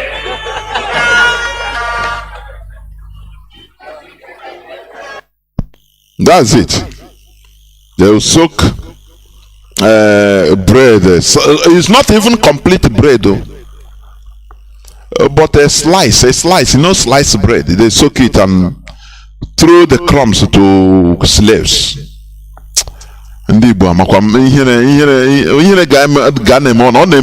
IPOB. I now know like this. If you are watching all these things, you hear the name we are now IPOB. See, why shouldn't people join up and let us get what we want and become real human beings? Because in Nigeria we are not real human beings. It doesn't matter the position you are. It doesn't matter, because as long as you have to serve, As long as we are not, treated as others, you are the same. We are the same thing, suffering the same thing. You understand? We must continue. But remember, I'm talking about being subdued and subjugated in the Nigeria setting. Okay, I want to also play another how they talk, their mindset. Today, I'm not. Just listen, please. Listen. History that will repeat itself when you come to winning election by the grace. And it is history that will repeat itself when you come to winning election by the grace of the Almighty Allah. And now we are in democracy, so there is nothing like suspending election.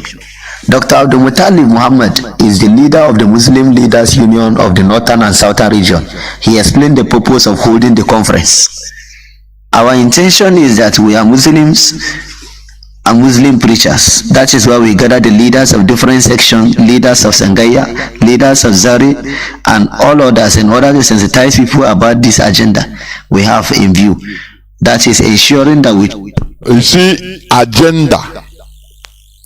They have agenda. Listen to that word. Agenda. They have agenda. It's not a country's agenda. No. It's their own Northernization agenda that is continuing. Let me continue. Choose a Muslim and a Muslim, what we call the Muslim ticket. The union we invited are about 75 in number, especially the Izala Union from Kaduna, Izala Union from Jos, Salafia, Kadaria, Tiljaniya, GTI, Imwan, Form 1, and women in Dawa, together with our Yoruba brethren that are here, our Igbo Muslim brethren with the union of all Imams of Kanu state. We rally round all the unions so that we can have good platform to pass this message. What we show the leaders is that it is not a matter of we are coming to build road and infrastructure for you or the promise of giving you position.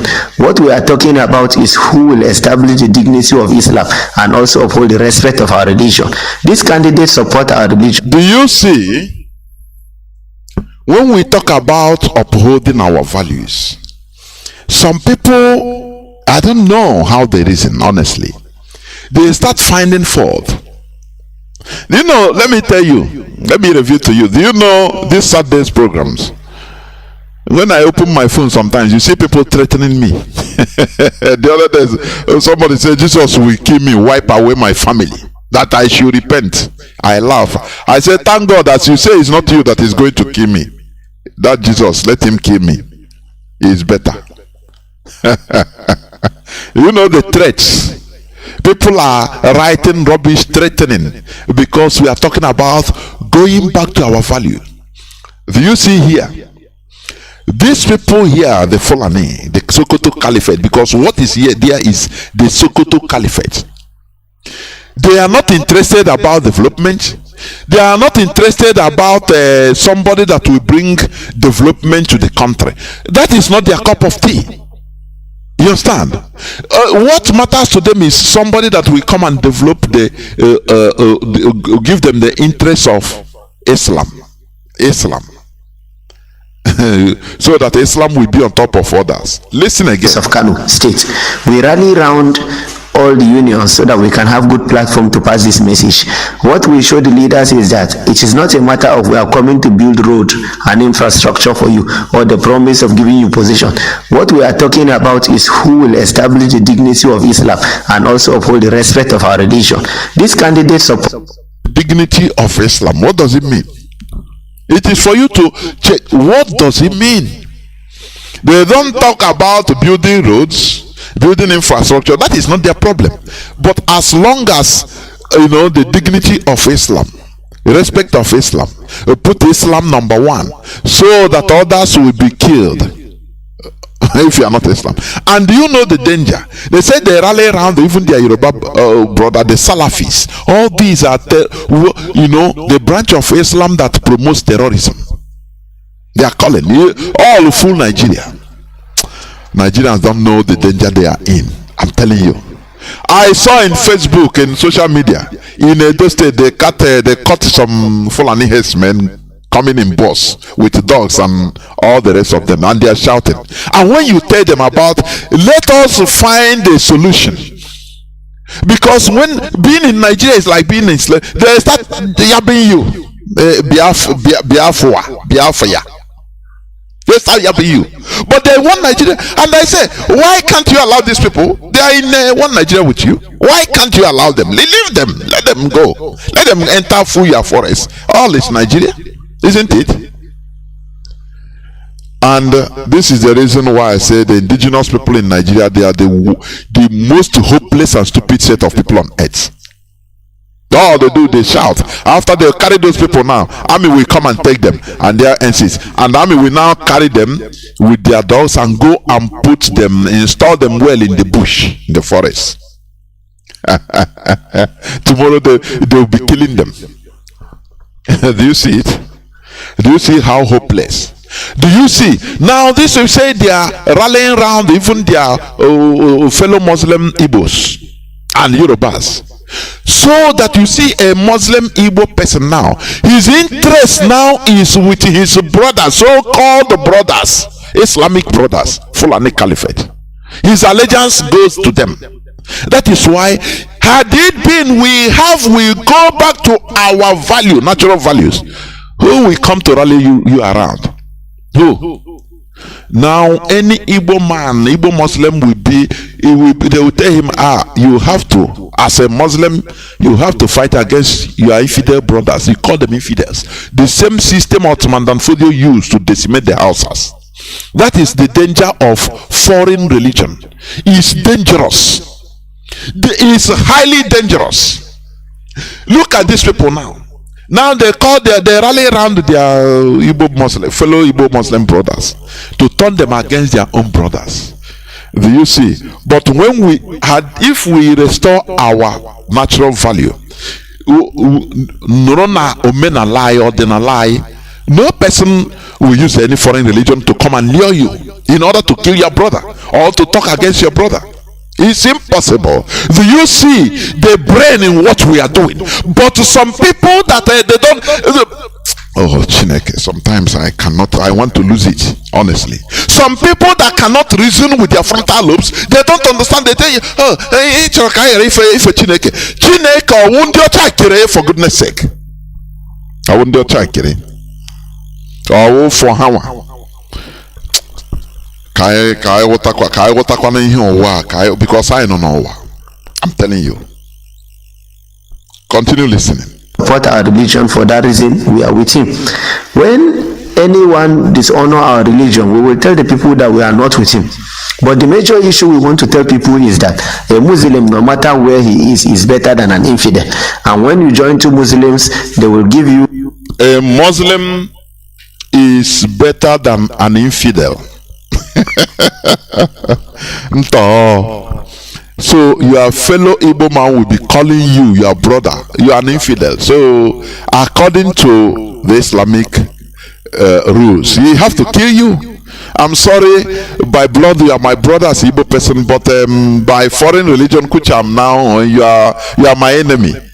Allah Akbar, he will chop off your neck. Do you see the danger of inclination towards foreign values? Do you see it? What I'm telling you now, if for example we Biafrans now Fulani, God forbid, they cannot do it. I'm just giving an example. The converters will become Muslims through this intimidation, and they hold us on the ground. Do you know that after our generations, maybe third generation now will be defending how Allah is good? From 100 years coming, when people that knew about how we are converted through intimidation has gone, all has died, the generation that time will be defending. When you talk, they will quote. Their standard will be Quran and Surah 15 say, Muhammad say, the same way people are quoting Bible as the standard. I don't know, mama, people are now sometimes or the car. I don't know. Whether Mazi Akase Mosina I'm not sure. Honestly, I'm not sure. The same thing we are passing through now, crying. Our people pass through that system, this system now, even worse. Cried when Europeans were Christianizing us. You understand? Our people cried, we are slaughtered, we are intimidated, everything. People that time now saying, now what is happening to us? And they wish our people, they were crying. But today, how was it the standard of our righteousness? Do you see how stupid we are? We are not we IPOB. Indeed, the enlightened, it's not we. John chapter 4 verse 10. The Bible says, how will you say the standard of our righteousness in the Burai? The same way Aaron and the Fulani succeed if they succeed in what they are doing today and convert all of us through the sword, through killing our people, slaughtering our people in the farms and killing us every day. If we cow down and turn to Islam and the whole lot, because they will be on top of us in the next generations coming from 100 years back coming. People that time when you talk them say, oh, Allah say in the book of Surat Quran say because they didn't know the motive of their conversion. They were not there and they didn't learn history. They are not ready. By that time they will start telling you about the spirit that was in Muhammad. He come to him and Allah say, if you quote it, tell you that no, but this is not our. He said no, you are talking evil. Even he can bring you for blasphemy to stone you. The same way people are behaving today. When you talk, they say the book of Mark or one negi. The book of letter in the Galatia today is even no more existing. The Europe or Becky and the beacon and sometimes in Legend and the buy say chai chineke. If only they can understand. If only they can understand. I need defend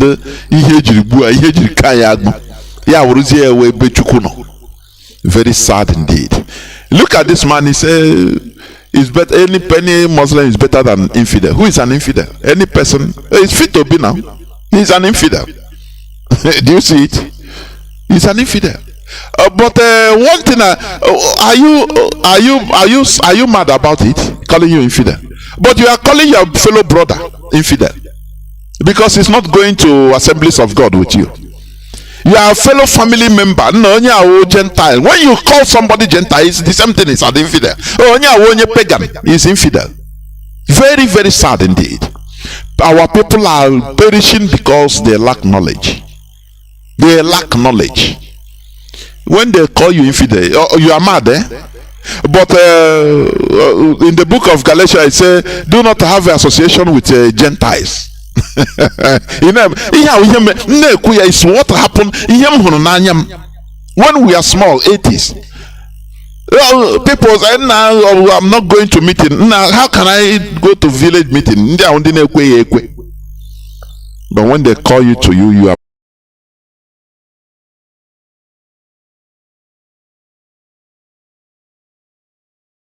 Catholic. You cannot marry my sister. We are Jehovah's Witness. I omu Chineke, omu Jehovah. Sometimes they can blame with the Nnamdi Kanu for worrying himself to deliver us. For worrying himself to deliver. People, but he says a mandate from Chukwu, and it's true. Otherwise, it equals the ignorance of people that you think that they should know. Go to the history of that thing. Study the history of how their motive of bringing it to us. Infidel. In a country we are fighting so that we get advanced. But these people, that is not their problem. Advancement, they don't even know what is called advancement. And you want us to continue staying in the same country with them? Is that what you're saying? We in Nigeria, we are subjugated and subdued.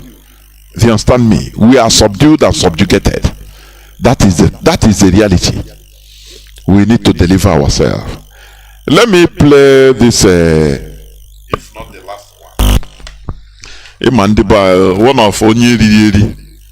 Come, let me play it.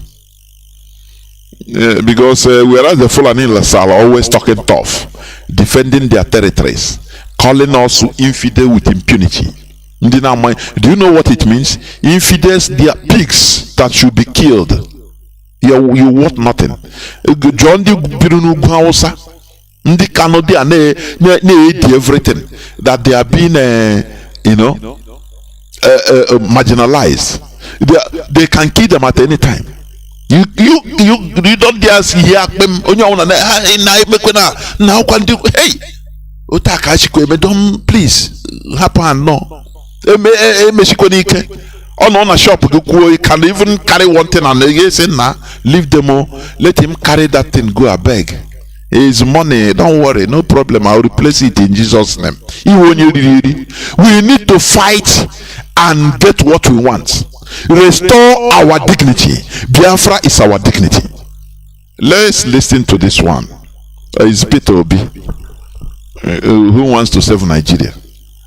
Listen, please. Watch the clip and then you make the comparison. Okay. Let's talk about Biafra. Biafran war ceased to exist 52 years ago, and it remains so. I'm a Nigerian. I contest that the Nigerian have said that those who are agitating. That's it. Yes, he's a Nigerian. There's no doubt about it. But you see, these people, there's something they fail to understand.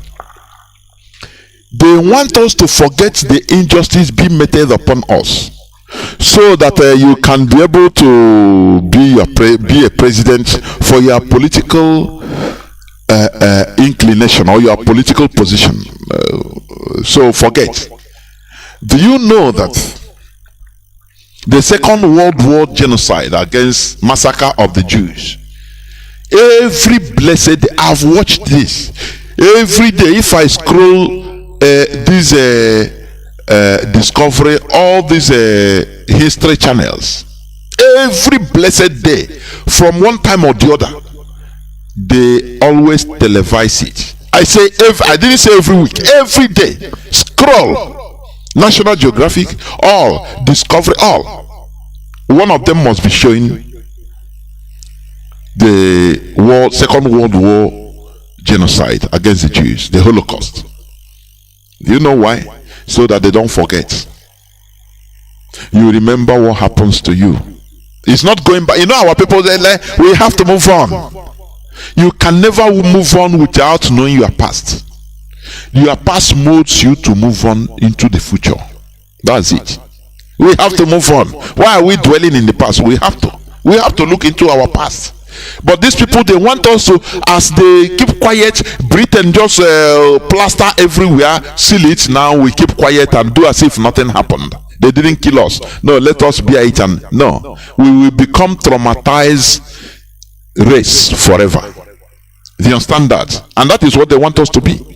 Traumatized race forever. We are not going to accept that. We have to move on to continue to bring back our dignity. That is what we are fighting here. Our dignity.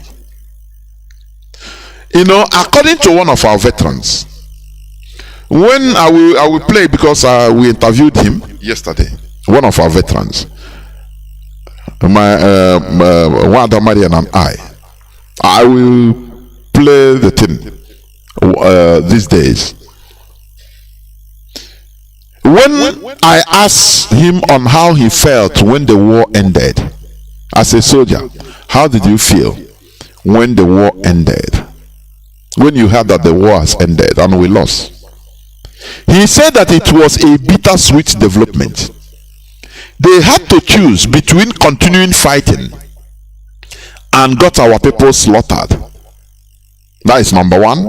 And stopping, joining Nigeria and become nothing. That is becoming subdued In Nigeria, we are completely subdued, including our reasoning. They have put us in a cage where we become inferior, inferiority complex, suffering from inferiority complex. It's a psychological issue whereby you don't know here again. Na hapụ ndị a ọkwa ndị nwe obodo, nna ọkwa ndị Fulani a nna abiko. All the time we continue playing politics of appeasement.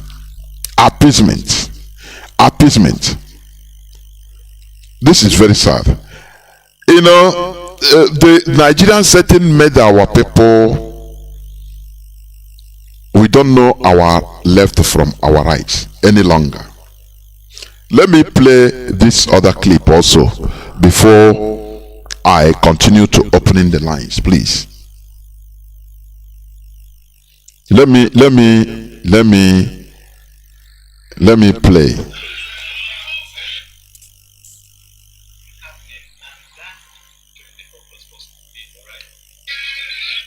I don't know how many of you will recognize this music, please. That was 2015. Or 19, sorry, 2019 that passed. Before 2019 election. Listen, these are Igbo elders. Old men we call elders. Listen to what they are singing.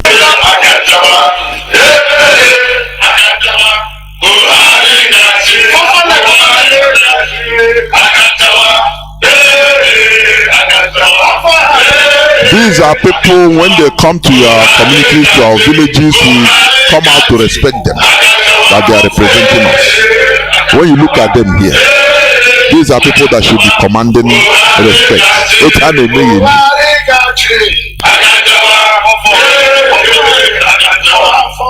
This is a sign of slavery. Sign of slavery. Subjugation and being subdued. That is, we don't have no ideology, we don't have no dignity, no red line, nothing. Everybody is fighting for what he can get, because we are in a Nigerian setting, and it is Nigeria setting. Inside Nigerian setting, we can never be a people. It is impossible. It's impossible. As I said, when I asked one of our veterans a question on how he felt when the war ended, he said that it was a bittersweet development. They had to choose between continuing fighting and got our people slaughtered and massacred, that is number one, and stopping, joining Nigeria and become nothing, which we are today, nothing. That's become subdued. In Nigeria, we are completely subdued, including our reasoning. Do you understand?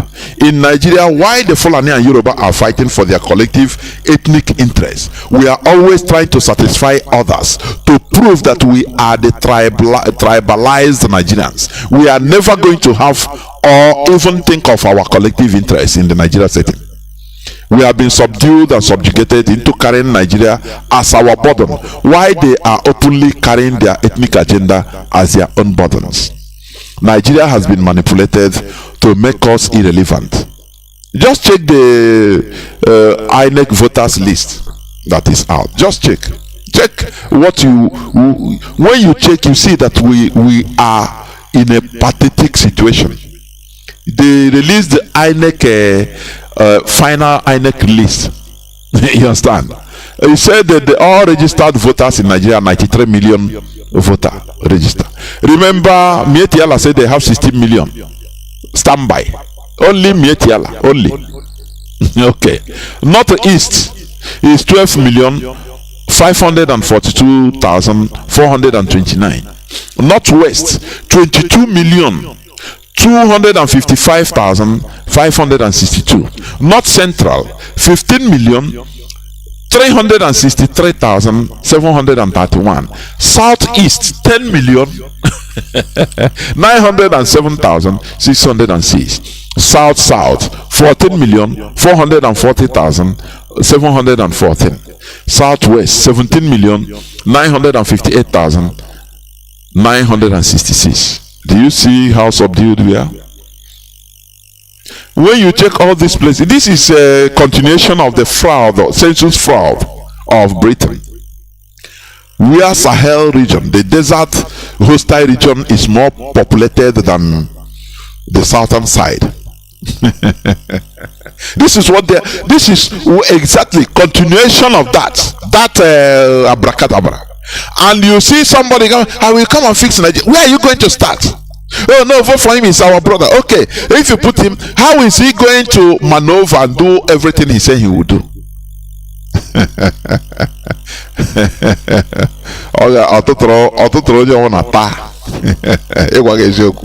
order to prove that all will tribalize Nigeria. We are in a huge mess in Nigeria. We are in a bigger mess, living as slaves. Only if you can understand. What we want to do is to restore our dignity. That is why we can never stop. That is why we can never stop. Because stopping is a complete death penalty for all of us, everybody. Do you understand? The same way, as our veterans said, okay, had it been they continued the war. Because I said, why didn't even some people, some captains with some few boys, continue causing a problem? Because in a freedom fighting like this, you don't stop. If you stop, there must be something happening on the ground in order to be shaking the enemy that we still there. After all, the guns, the ammunition, arms and ammunition were never surrendered. They said no, if we stop, they will massacre us. I mean, if we continue, they will massacre us. But if we stop, we become nothing. Which one is it not the same thing? Gradual death, to kill you gradually, than to say we continue, we can get something. And they stopped. In a freedom fighting, you never stop. It doesn't matter the system, you never stop. South Sudan fought for 39 years. I used to say this. They fought 2 wars, 2 consecutive wars for 39 years.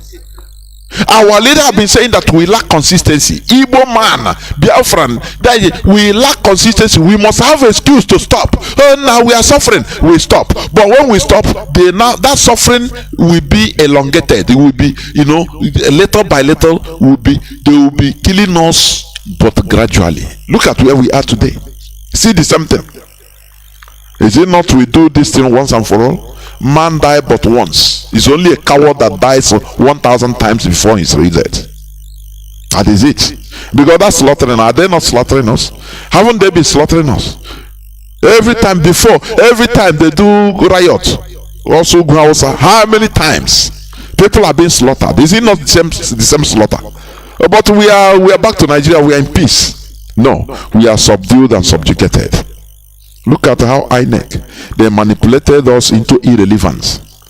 When you go to all those places, the fraud, they brought people from Niger, from every part of Africa, and you still see Igbo people there. They are the people that you see. As I said, that what they want to permanently turn us into, the cement that gum the block of one Nigeria. So that in Hausa you have Igbos there. They command them who to vote for. In Lagos, the Igbos in Lagos, Oba will come and command them who to vote for. Otherwise, he will kill all of them. The same everywhere. So that we'll be divided piece by piece, piecemeal by piecemeal, to be swallowed. You understand? But in Biafra will be a people, the people that can be able to challenge any status quo. That is what I'm saying. Our people are relegated to playing politics of appeasement. You see it. We are Hanezendibo. We are Akanchawa Buhari Gachi in 2019. Only to appeasement, to try to appease, because they are not Nigerians enough. They are supporters club. Whatever the supporter club, that is how sad it is. In the Nigerian setting, they want us dissolved into the cement for gumming the one Nigeria blocks. They turned us into thinking about me and I and myself. That is the bitter reality. In Nigeria, we can never be a bunch, because they are drawing us, centripetally, centripetal force or centrifugal force, drawing us from the center. You understand me? That is why we can never be one, because there must be clashes of interest. This Allah is a plan. This Allah we call, they say, oh, make sure you hold your man. This one, make sure you hold your man. This one, make sure you hold your man. Do not allow them to be together. That is the plan. That is the plan. They turned us into thinking about me, I and myself. But we are fighting for Biafra so that we can be revived into the people, a bunch we were before, the bunch that resisted Britain for 31 years. Do you know what it means? Without being the people, the bunch, we couldn't have resisted. Our ancestors who you are demonizing, those that died that we might be alive today, they wouldn't have resisted Britain for 31 years. Ekumeku warriors. The only way to liberate ourselves from this subjugation is what we are doing. That is Biafra restoration. That is the only way. The truth and the life. Nothing more.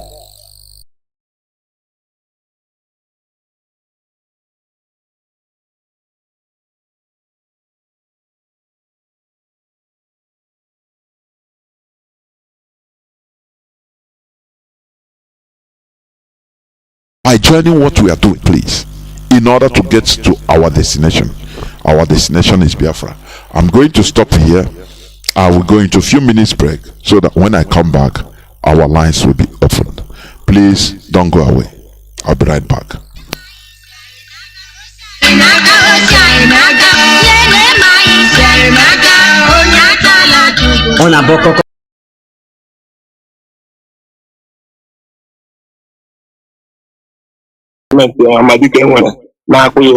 He has nothing in Nigeria, no connection. He has not worked for them. So, what is your reason for holding him? At least you can hold somebody with a reason that no, you are not allowed, that this country has provided this. What has Nigeria provided for Amadike that warrants him to be loyal to you? He has not worked in your firm. He didn't even school in your school. He said he doesn't want to school in your university. He went abroad to school. You have no business with him, but you're holding him because he's saying the truth. I say, so, I know we have no cause for alarm. We have POB. That's my advice. And there's another thing I wanted to point out. He says patriotism. A kind of a topic patriotism. There is this, what's it called? There is this Igbos in Germany. They say they filed a case against the criminal defendant, that they filed a case of terrorism against him. And to my greatest surprise, that video is trending. That article is trending. But when you go down to read that article of the land, and tebụl anyị na-ele ya anya Chineke igbo ozu mana mụmụna ma enwe ike iji amịrị igbe akwa ebe mkpokoro eso dị mma ma eji ihe eme ọla aka ụnụ ma ihe m na-ekwu maka na nwata be nne ya be nna ya amara na ihe ọ ga-ebe agwụla anyị arịọ unu ka unu nwee ike mee ihe ugbu a mgbe chi na-efobere tutu mmiri asọwa ọgba anyị ma ihe eji na-ekwu ihe a ụfọdụ mọchụarị nọ n'ala Biafra anyị ga-emechi ha n'ihi na mọchụarị abụghị ebe ụmụntakịrị na-aga egwuri egwu ọ bụghị ebe ndị okenye na-aga ezuru ike ọ bụghị ebe a na-atatụ ihe n'ọnụ ma ọ bụkwa ngaji n'eze ọ bụghị ebe a na-aga nlele ihe eji agba na ntị eji ya agba n'anya anyị na-arịọ unu ka unu mee ihe kwesịrịnụ ka ala anyị dere ji ka obodo anyị dere ji unu cheta na onye ọbụla rere ala lie mmadụ oliole ozula abụ ihe abụọ apụle n'ahụ ka anyị nyere unu onwe anyị aka ihe meziri emezi a na-akpọ ya nwa mma anyị anaghị aba mba ma arịrịọ ka anyị na-arịọ unu ma ọ bụrụ na na-asịkwanụ na na-agaghị elebara ihe ndị ahụ anya n'otu ọ dị na mbụ ka ọ ga-adịgide nwanne anyị enweghị ihe ọzọ anyị ga-eme na-abụghị ime ihe kwesịrịnụ n'ihi na anyị onwe anyị bụ ụmụ afọ Biafra agaghị anọ ihe eri ọba anyị ozi a unu na-anụ ugbu a si n'aka ndị IPOB Indigenous People of Biafra na-abịara unu n'okpuru onye ndu anyị bụ Mazi Nnamdi Kanu dị ya nsọ ọ bụ ha na-akụ mgbịrịmgba maka na osisi nwa ọnwụ otu ya afọ ọnụrụ ka ala ibe ndị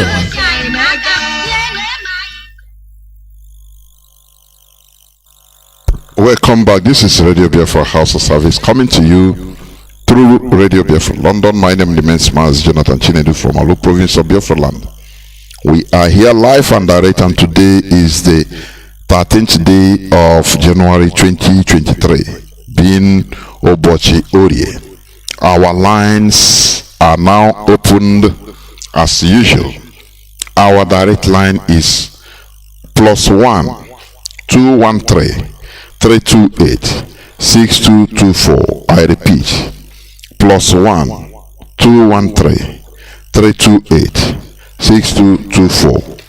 Our WhatsApp and Signal line is +61 405 142 547. I repeat, +61 405 142 547. Call us and give us your view, even if it is contrary view. It doesn't matter, because here I love it when people call in order to bring contrary views with facts and figures. We are learning from each other. I have a caller on, let me see, caller on direct line. Can you hear me? Caller on direct line, can you hear me? Please go on. Caller on direct line. Let me see.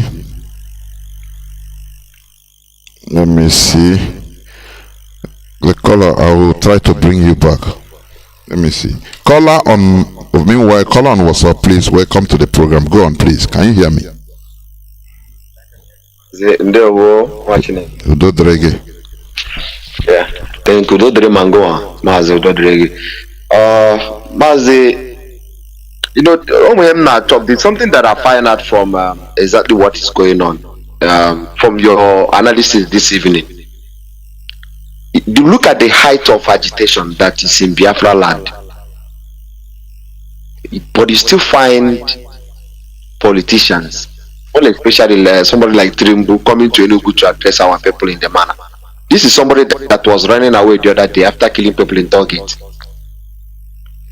Can't we think a little bit, why are we being subjugated like this? Is it not our own people who have sold us to these people? I mean, they are Yoruba land. They talk to us the way they want. They come to our land. They talk to us the way they want. The Fulani are in the other hand also. They still talk to us the way they want. There's another clip I was expecting you also to play this evening. It's about somebody who said, before you kill a Fulani man, come and kill me first. Come and kill him, which is the former Ohanese leader. I mean, sometimes I'm trying to find out. I'm trying to think that maybe these people are the ones that are actually sold us. Okay, Mazi Nnamdi Kanu has been given bail, discharged and acquitted. He is fighting for equity for our people, but none of the governors or even the politicians has spoken about it. Something is wrong somewhere. Maybe we are all caged somehow. There is something fundamentally wrong with our people. Nobody is speaking for us. The only person that came to speak for us has been sold to the enemy. You talked about church sometime. Mention it. You don't know. Me and you, I don't know how old you are, but from all I see indications, we were in the height of this deceit that they brought church to us, because it's part of the reason why our people are reasoning the way they are reasoning.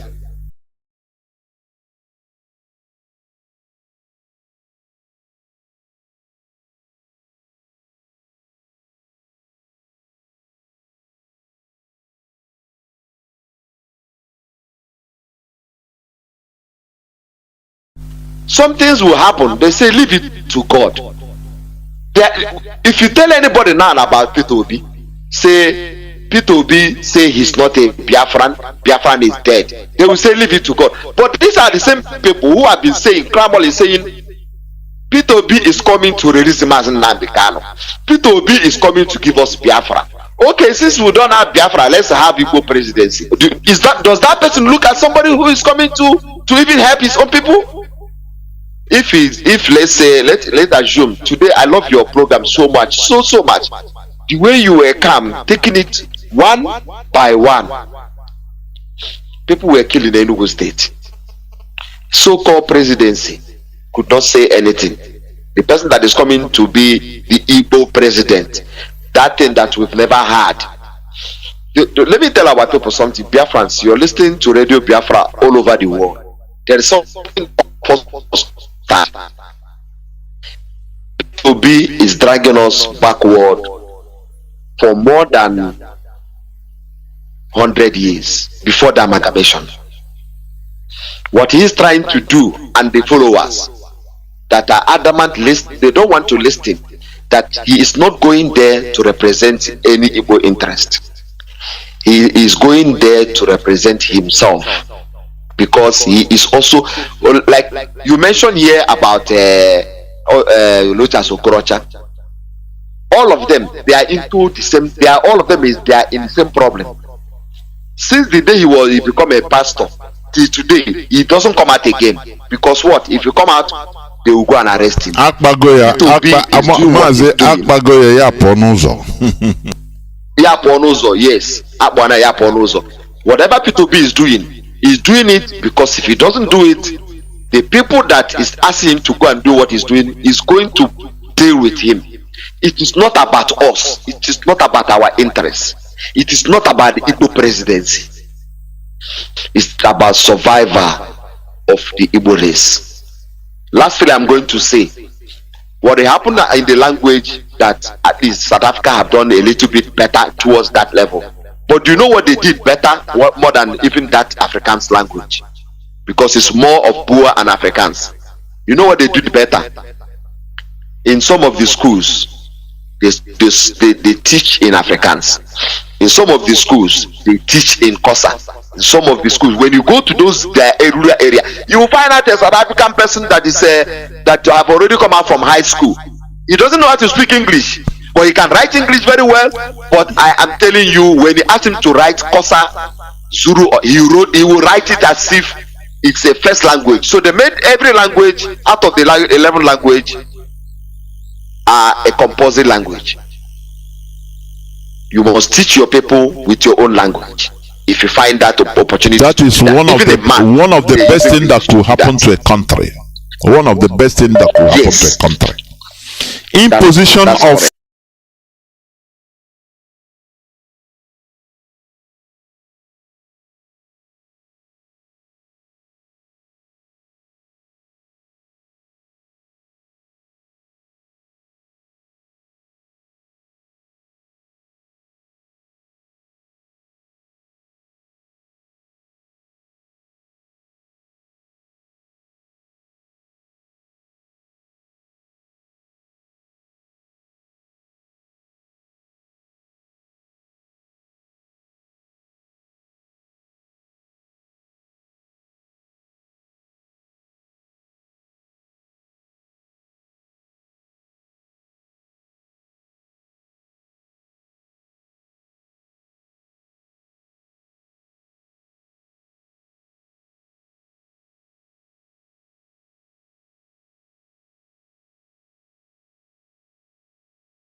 correct. Which God are you talking about? Mazi, thank you so much. There were Mazi. Ododrege. We must continue. I have people calling on direct line. I want to pick somebody on direct line, but I don't know. I want to pick somebody on direct line, but they are not calling now until people start calling. Caller.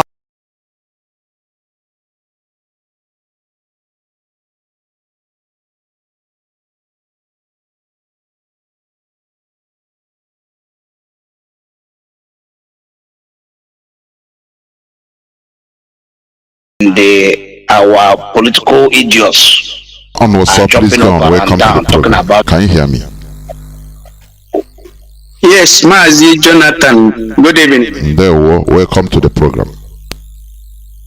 May Chukwu Okike bless you abundantly. And you too. I've been listening to your program for almost 1 year now. I don't miss your program. And today is my first day of calling and getting you.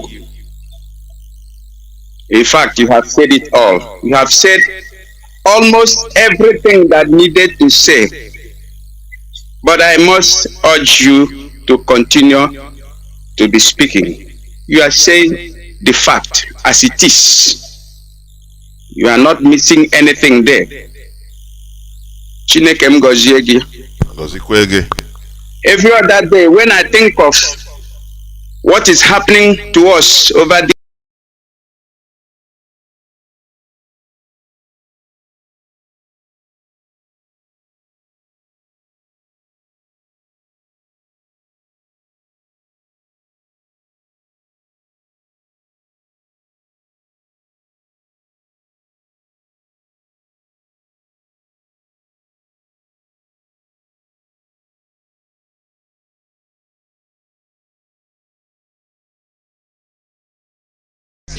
because it deals on the main issue, the religion, the hopeless and useless religion they brought to us and use it to remove us from our God. They use it to remove us and make us vulnerable for every other attack from enemies. God bless you abundantly. And you Continue. too. There, May God encourages you. I pray for you every morning. I do pray for you every morning. You never know. Just like I pray for Nnamdi Kanu every morning. I do pray for you because what you are bringing in here. Hey. Nwanne m Chineke gọzie gị ka m kwụsị okwu ebe a. Gọzikwa gị ndewo. Jisike. Udo dịrị gị. Jisike. Ndewo. Jisike nwanne. Ndewo, ekere ọnụ eke. Caller on... Wait, let me see. Caller on direct line, can you hear me?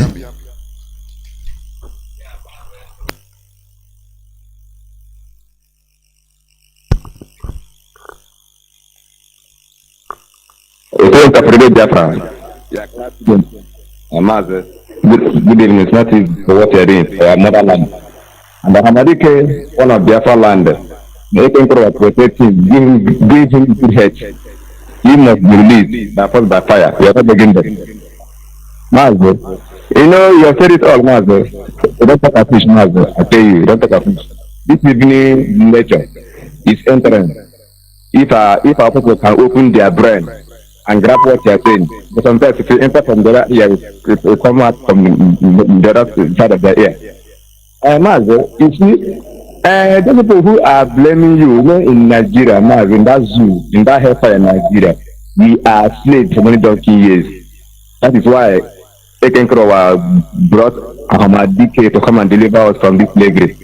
And he has stand to face the reality. He has stand to face the problem directly. That is why he's fighting with an end to liberate us from this slavery. We, the IPPS, have risen up. We are the only one that say no to slavery. We cannot continue to be slaves. That's the reality.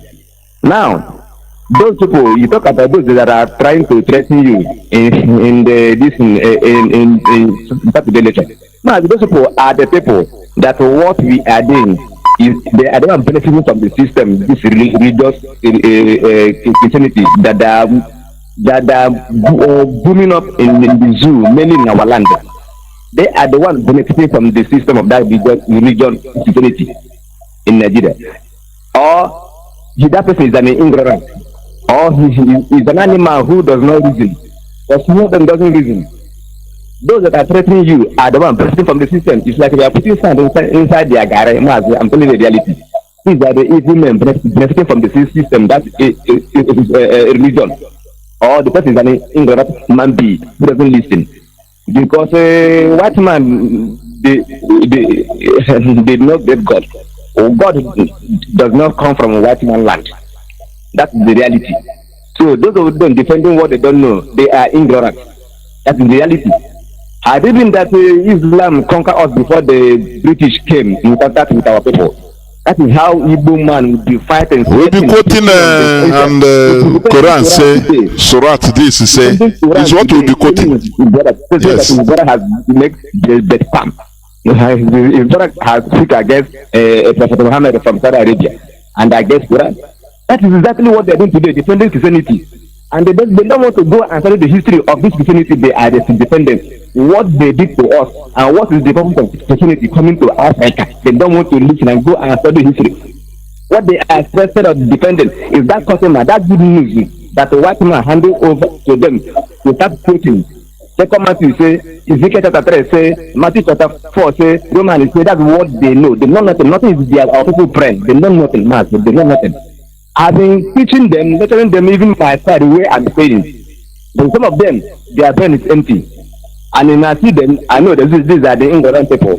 But some of them is entering. They have been learning from me also. Many of them are ignorant, man. They don't know anything. I think they don't know anything.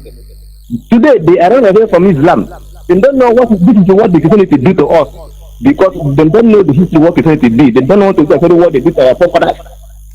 You see, they will be defending putting ancestors of a white man that conquer us for the goodness of their own people. That's what they are defending. Because our people are ignorant.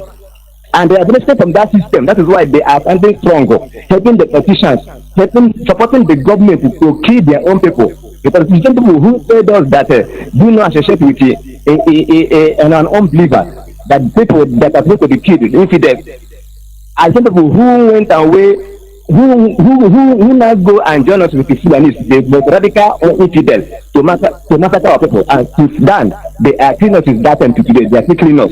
And they are giving them guns, supplying them everything to kill the people they claim that they worship the same God. Man, is it not hypocrisy? That doesn't tell people that this is hypocrisy. That this is the wayo. They play us wayo. And today, those that they call themselves the so-called man of God in that zoo, the political man of God, that's who they are. Instead of to come out to say, no, why must we join these people because they are infidel as they told us in that Bible? No, rather they are the ones supporting the government, the Fulani, that are another radical infidel to kill them that are the real head of God as they claim. Now, is it not hypocrisy? Again, they tell us in that story, that Bible story, that what divided Lot and his brother Abraham was a cattle rearing. Lot cattle was trespassing, Abraham was trespassing, and they were contamination. They were trying to fight each other because of trespassing another person's land. And they now decided to separate themselves in peace so that they will stay in peace and share common battle. The other person will go the other way, this one go the other way, let this one get rest. But today, what they are reading inside that Bible, why the so-called Christian in Nigeria, the so-called the GO, have never come out to stand for that truth and defend that truth, practice that thing physically so that their followers will know that yes, you people are really serving God. But the answer is no. They are choosing to join the same government who brought the herdsmen to kill their own people, and this herdsmen has transferred from the north to our land. Today, they are gathering land, the people, building their own people. That are divide Lot and Abraham, and they went in peace and rest. But Mazi, is it not time our people to know that this is hypocrisy, that this thing they are saying is a lie? Because if it is true, stand and physically and fight and defend that truth. That is why today Nnamdi is in jail because he stands by the truth. He is a man of God who stands by the truth and defend the truth and practice that truth physically. And today we are following him because he has proven, showing an example as a leader. For these people in the zoo. There, I think maybe your airtime is finished. Caller on signal. Welcome to the program. Can you hear me? Caller on signal. Yes, I can hear you, my brother. There, Mazi. Welcome to the program. Happy New Year. Thank you very much. Yeah, Happy New Year. Happy New Year, my brother. Yes. No. Thank you. Happy New Year, Biafrans. And blessed New Year, and year of fulfillment, and year of liberation, and the year of redemption, and year of Hamadike will rejoin us and finish the job that Chukwuka Biama gave him. My name is Ifan Chukwumada Abuchi, and I'm calling from the Kingdom of the Netherlands. We are treating subdued and subjugation. You see, I can tell you that there's a European and American angle in this our subjugation and our subdued state. You see, today I read somewhere that Spain said that we help Nigeria to fight insecurity. So all the protests that we have been sending to European Union, to Spain, to every country in Europe and America, all these years, they're not hearing about it. Now America gave Nigeria 50 million naira, dollars to fight their selection or do their selection, they call it election. But all our protestation and complaint about our plight in Nigeria, they don't hear it. They want to have the election. European Union sent election monitors even before the end of the year. So they want to do the election so that their cash cow Nigeria will be maintained. So I have to tell Biafrans and every lover of freedom that he who is rejected doesn't reject himself. We take the Europeans and the Americans as our closest in terms of value system, but that is not being reciprocated to us, because if all we are saying all this time is not entering, my brothers, they subdued and subjugated us so much so that our political leaders cannot defend us nor speak about our plight and operation in Nigeria. For instance, all the killings that is killing from, let me start from the most fresh ones, in mice, they kill us every day anyway, but I'm talking the mass slaughter of our people in Ihamufu, and then you go to Olu, you go to Hofia, and all the other parts of Biafra land. Who is that political figure? Who is that elite or elite? Who is that intelligentsia and intellectual? Who is that elite that have come and spoken about the killing and the massacre of our people, starting from Ihamufu and then down to the older ones and the other smaller ones, and the ones that slaughtering our people in Mazi, can I say something here? Yes, my brother. People, do you know that IPOB, if IPOB sometimes, some diplomats, some foreign diplomats, when they meet IPOB, they'll be saying, but all these things you are talking, all these things, yes, we are watching, but when we always have meeting with your political representatives of Igbo political representatives of Igbo extraction of your side, the Biafra extraction. We used to have meeting with them, and we expect them, if we ask them, what about all these things that we hear, what is happening really, they say no, these are miscreants, these are people that are, they play low that nothing is happening, is not true. They cancel whatever we are crying, they say it's not true. That is the reality. They always say that this is not true.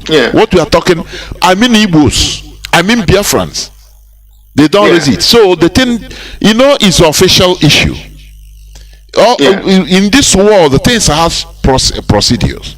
So when these people are not saying it, when they raise it, they say no, don't mind them, it's not true. So they say okay, but it's baffling. So this is the messy situation we are in. Mazi, go on, please. It is so sad. It is so sad that people who are telling us now, let's support to the one person or the other. He's one of us. He will do it for us.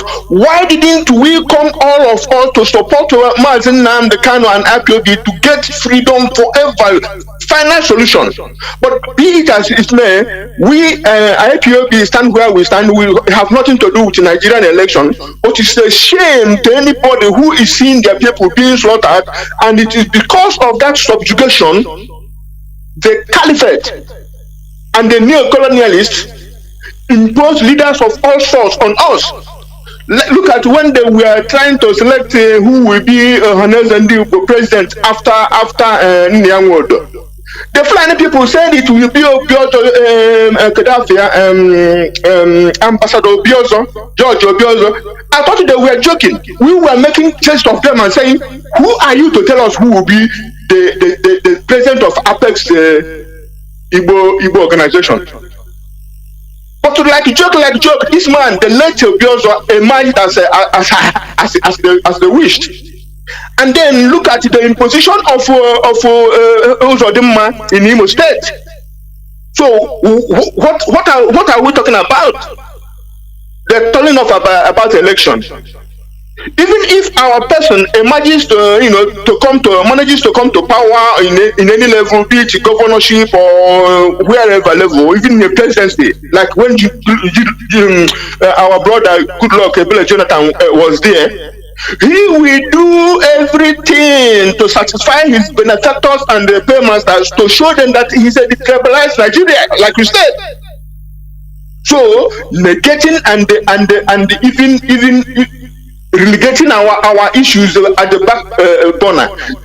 Our brother Jonathan said he thought they will stone him in Otoke when he came home because he didn't do anything in that place.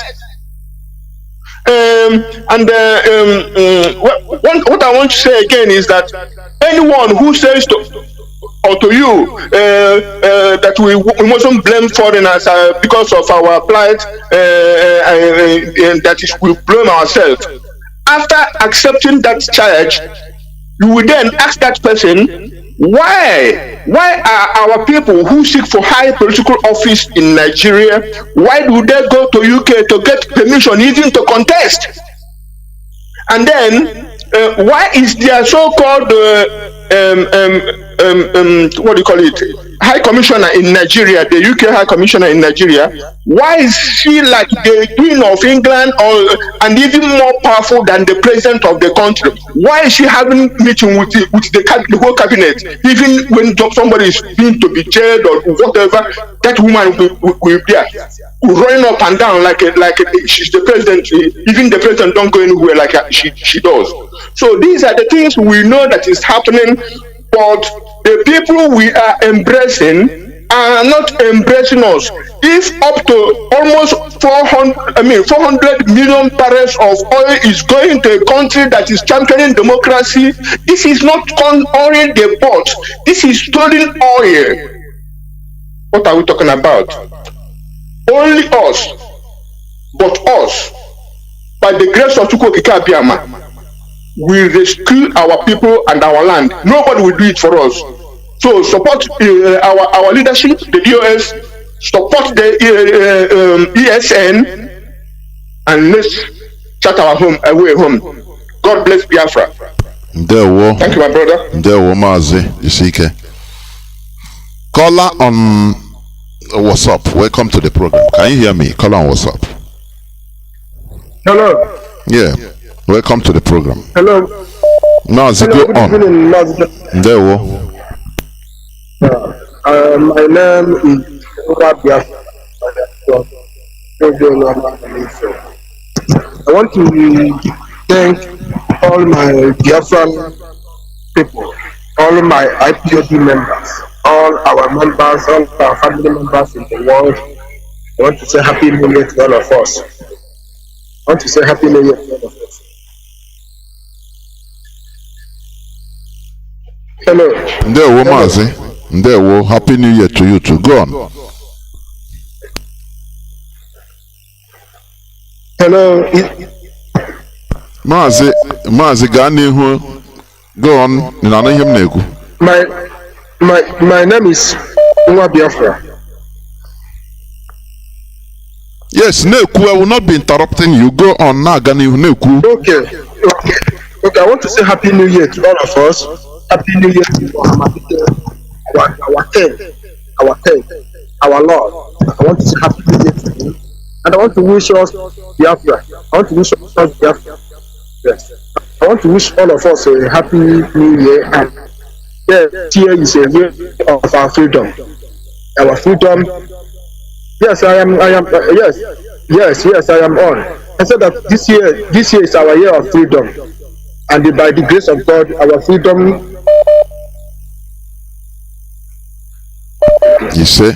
Ask him, because I want to ask a question. Those of our politicians that always have meetings with those foreign, those international, we think that they are representing us. But they are not representing us. Can't we do something on that their behalf? Can't we do anything like to stop them from holding meetings to those people in the way that they are representing us?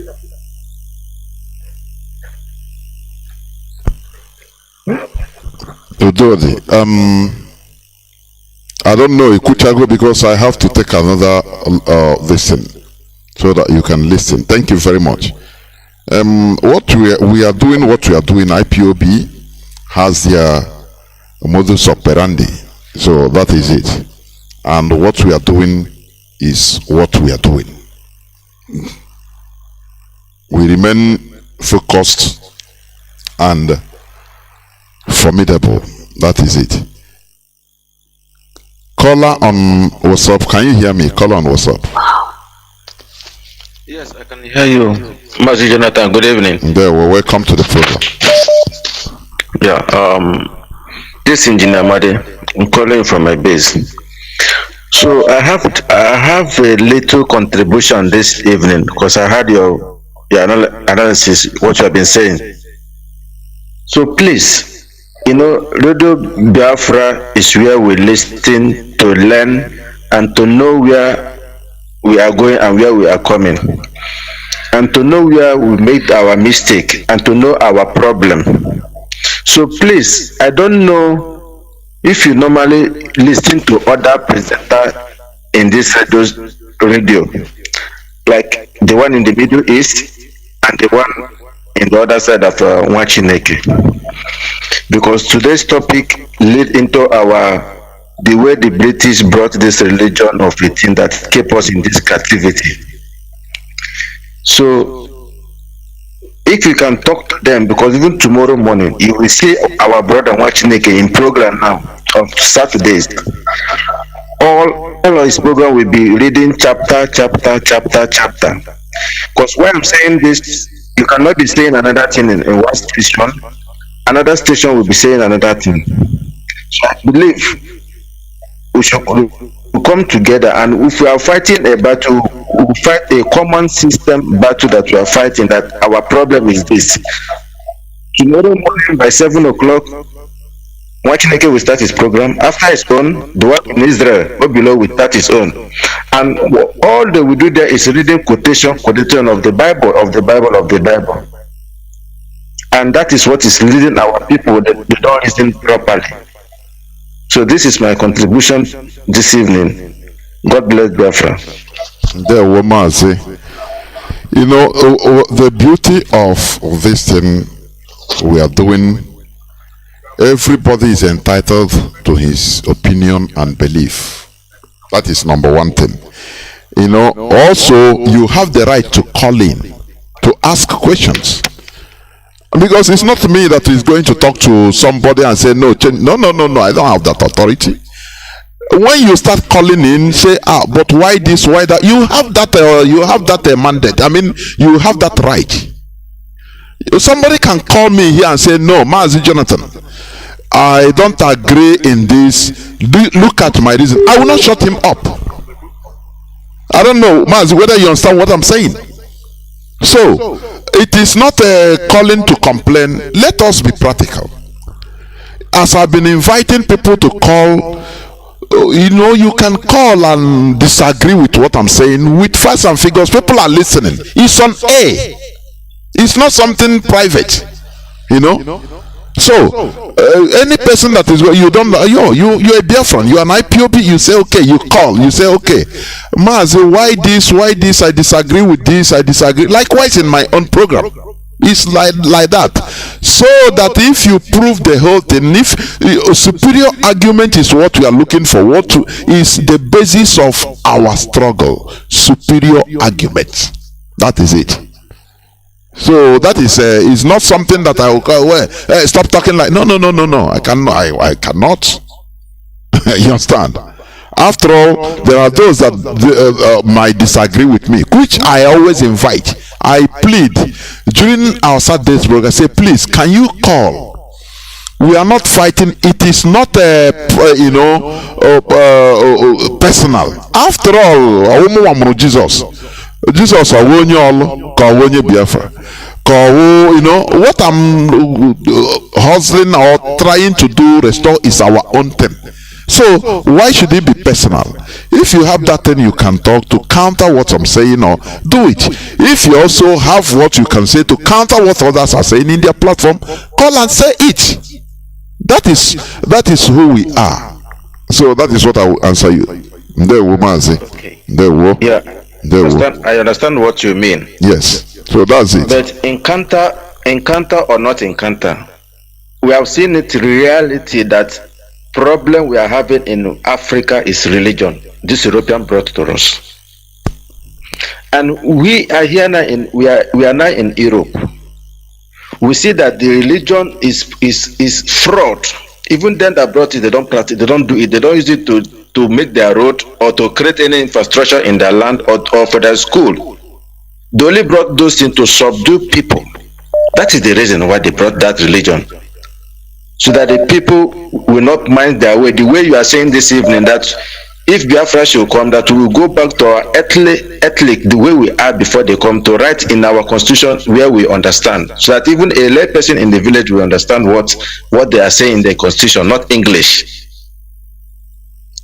You can see what okay. I understand, but just as I said, I stand on what I said. If, for example, you don't agree, or as I'm doing this program or Saturday's program, 10 people call and was against what we are doing with facts and figures, it's not by fighting. Another person called, every day I'm doing it, people call, I will start making more research. I start that, I say, but what I'm doing is it, maybe I'm mistaken, because most people cannot be right, and I'm wrong, I'm right. The same way, if you don't agree with others, you call them. We should stop complaining and being practical. You call them, take phone, call anybody, take phone, you call, you ask questions. As you are finishing, another person is calling. As you are finishing, another person is calling, saying the same thing. I'm telling you, that solves the problem. Finish. But when you don't call, now you want me to do it. Our people, we love a shortcut. It's not like that. We should be practical. That is what I'm saying, and nothing more. Thank you very much, my brother. Thank you very much. I have a caller on signal. Welcome to the program. Can you hear me?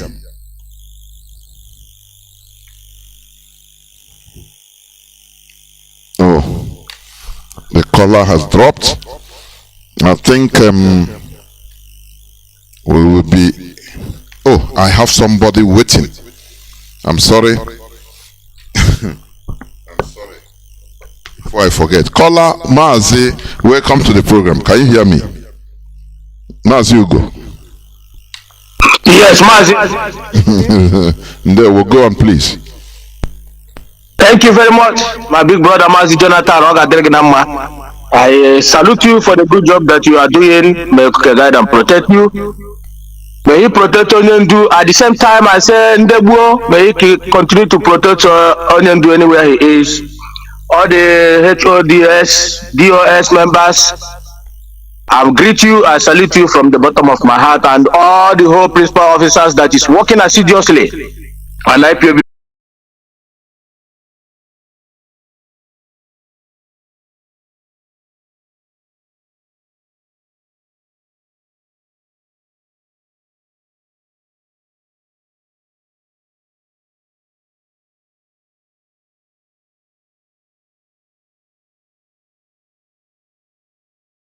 Election. I'm not complaining. I don't think we are not going to be afraid of any because there is something you do to us. is there. We can't, Mazi said, they can never allow them to sweep it under the carpet. That is what we are doing. We are not going to allow them to sweep it under the carpet. We have to, except they kill about 75 millions of Biafrans as it stands right now. Then we know that yes, they have achieved what they wanted to do. But as long as we are still alive, if you kill me today, there is another go to somewhere. That is what I believe. And I have died a long time ago to make sure that my people must be free. Mazi, the main reason why I called this evening is to explain something to my people. You know, we are opportune to come to Europe, and then we have learned a lot. Forget about these criminals that are jumping up and down in the name of their fighting freedom. These criminals that Lai Mohammed and the Lorito Noche put into IPOB for a long time. You know, they came to, some of them less than 6 months in IPOB. They want to ask DOS, where is that money? What are you doing? Where is that money? These are idiots who do not even know how IPOB roll. You don't even know the code of conduct of IPOB. Just 3 months, 4 months, you will see them coming out in social media. Man, them go around now, and we can go around here. Go up on social media, they make noise. A flav. Rubbish idiot in your nation. When you come to protest somewhere, he's listening to me. And me make up a poor rubbish one day. Mark here. I aga because all the same place I got the boom in the edge. These are people that say who go do here and I got Sharushi. Four of them don't even know what IPOB stands for. They will see them talking on social media as if they know what they are talking. Most of us that live in IPOB, drink in IPOB, we never ask questions. We just do what they ask us to do. Because I know that Mazi Nnamdi can have something for Bia. I know it. You don't need somebody to tell you. Nebu nata biscuit jano hata biscuit lota hata biscuit lapru bomb no hungry people how chana people ever had a bit idiots. We work to put, not to take. There is nothing we are gaining, and I am proud to support IPOB to make sure that we get our freedom. You know, our people did not know what is called 7.something millions of Biafrans being killed. If even one person that has been killed every day, it turns me, it makes my head goes, it spins. How much more 7.something million? If not because of Mazi Nnamdi Kanu, I will never know that our people have gone through this type of pain, penury, suffering, anger, killing, everything. If not because of him, I was thinking that Nigeria is for us, but I never know that we are living non-adum. But Mazi, me, I say it all. But you see these Europeans that they will go to the zoo. They want to go and ask our politicians. But what is happening to your people now? They will tell them, oh, forget about them. They are miscreants. Nothing is happening. Mazi, am I coming out clear? Thank you.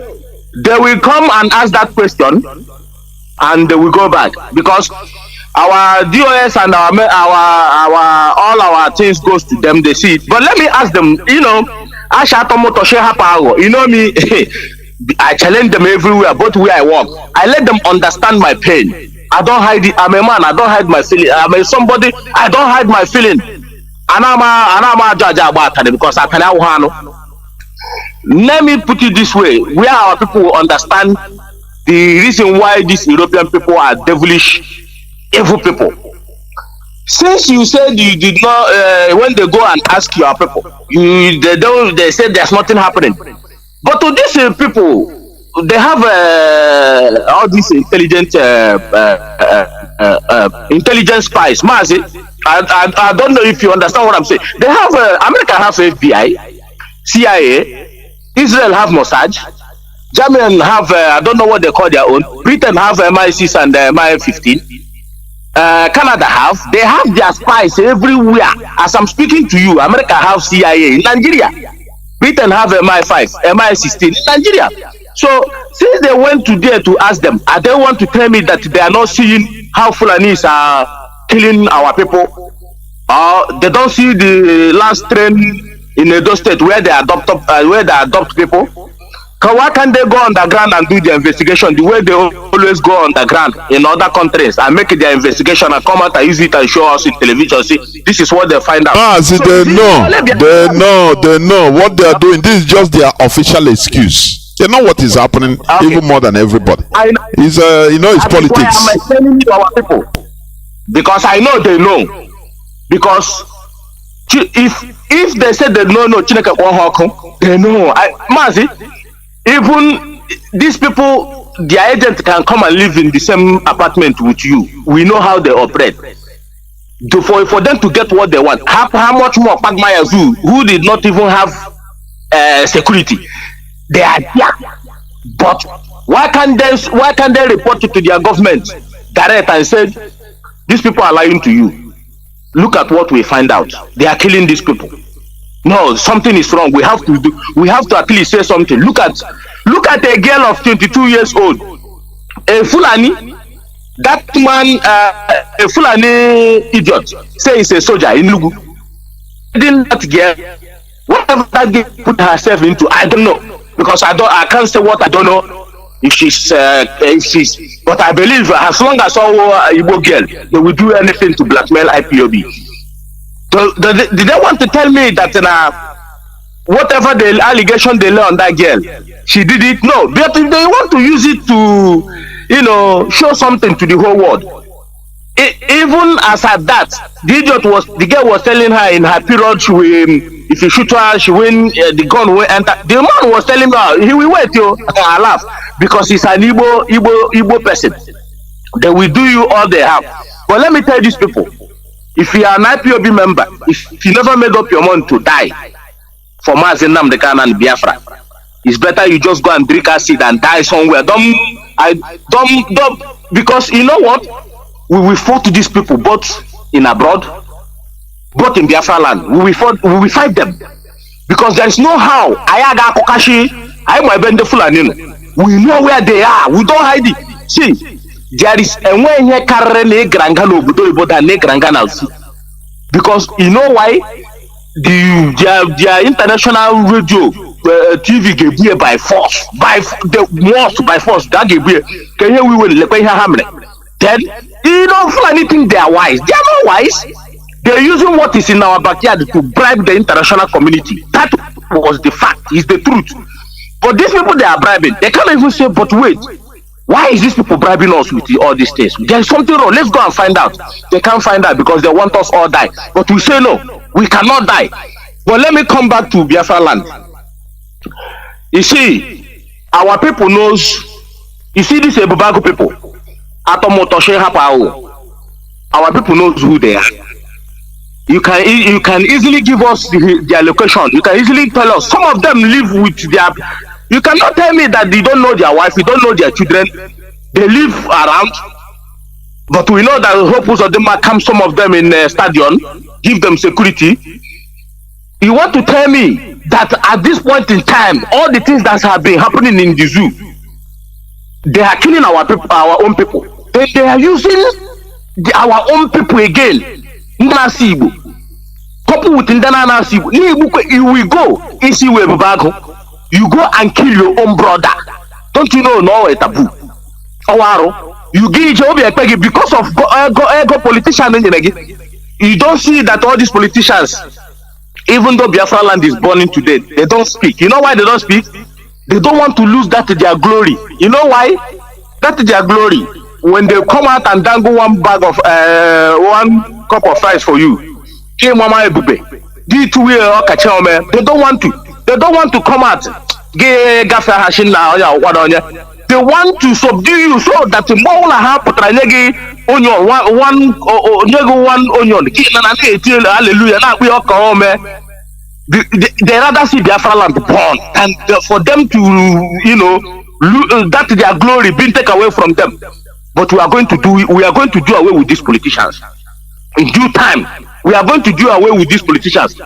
You see these politicians you are seeing in our land. Stop going to church and pray demon.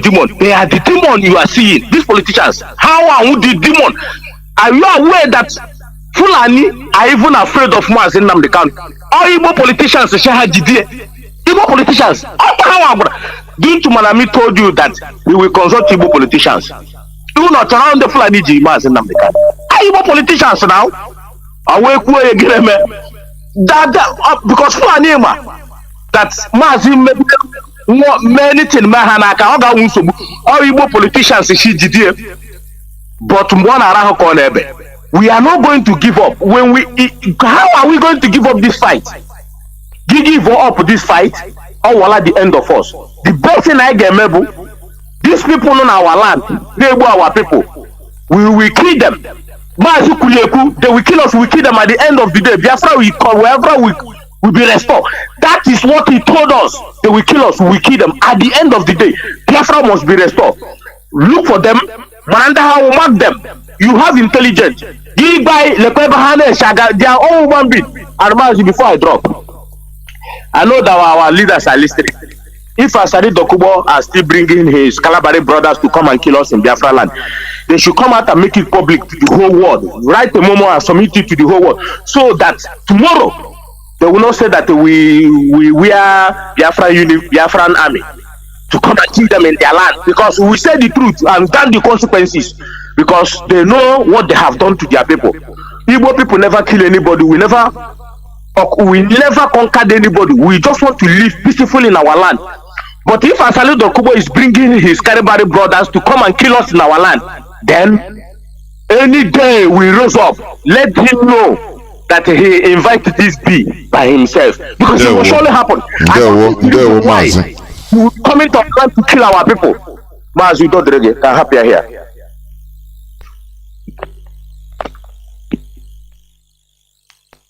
The program, we are winding down slowly towards the end of this program.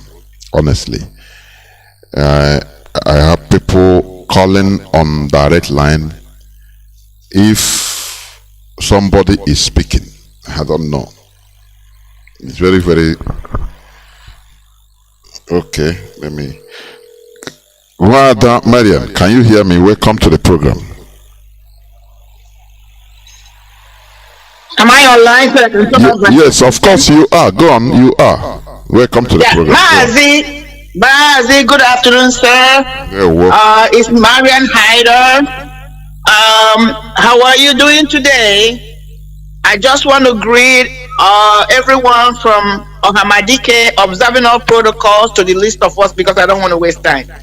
My respect, my all due respect, utmost of it. Mazi, why I'm calling now is because there was a brother that called in and was asking you to kind of admonish or advise one of our own that comes on every day, I think 3 days a week or 4 days a week, by the name Chineke. That's how he calls it. Now, my name is Marian Hyder.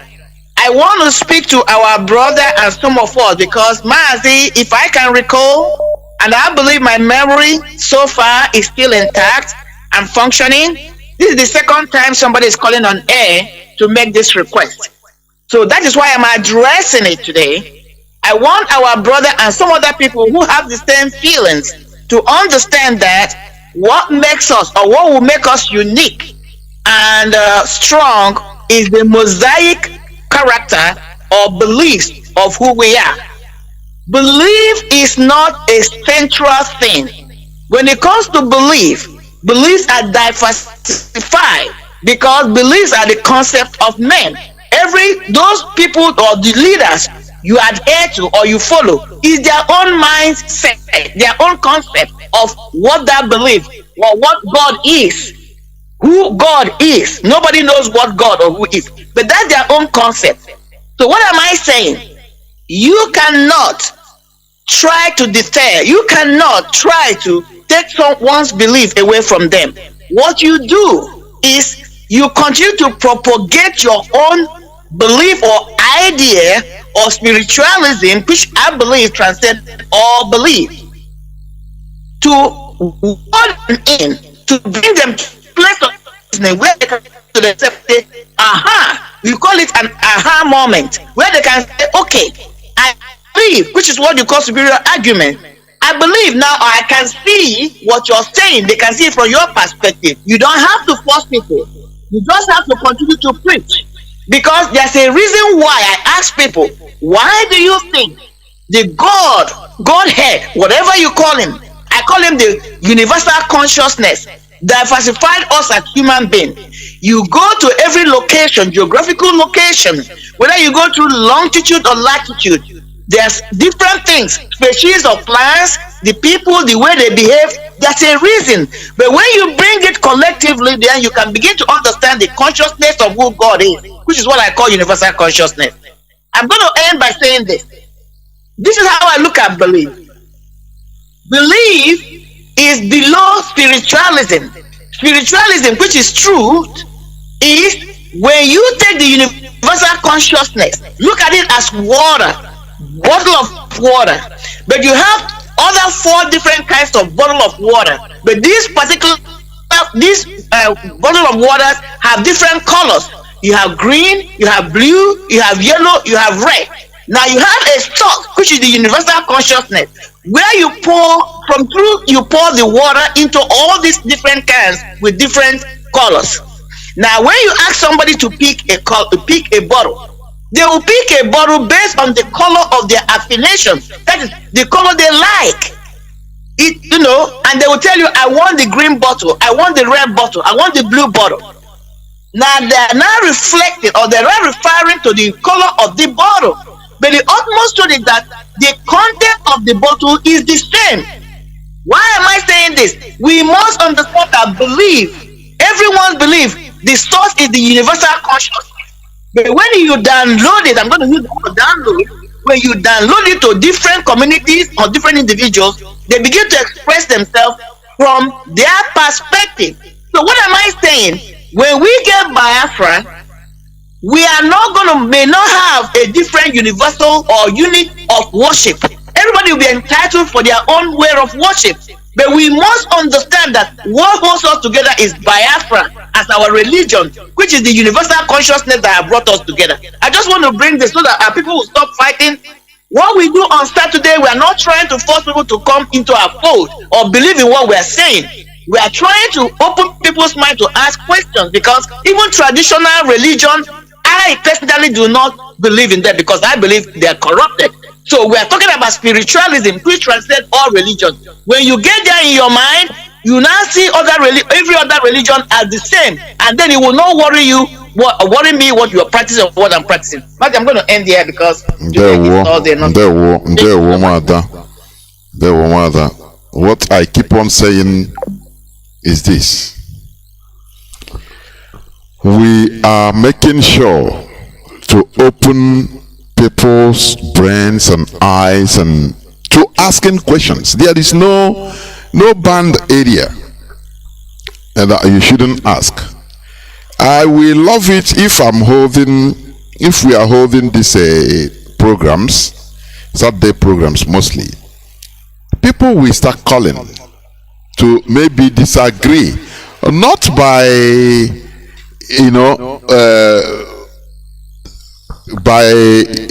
quarreling, no, because I continue saying this is not personal. Now explain to me and the audience what you believe and what you think.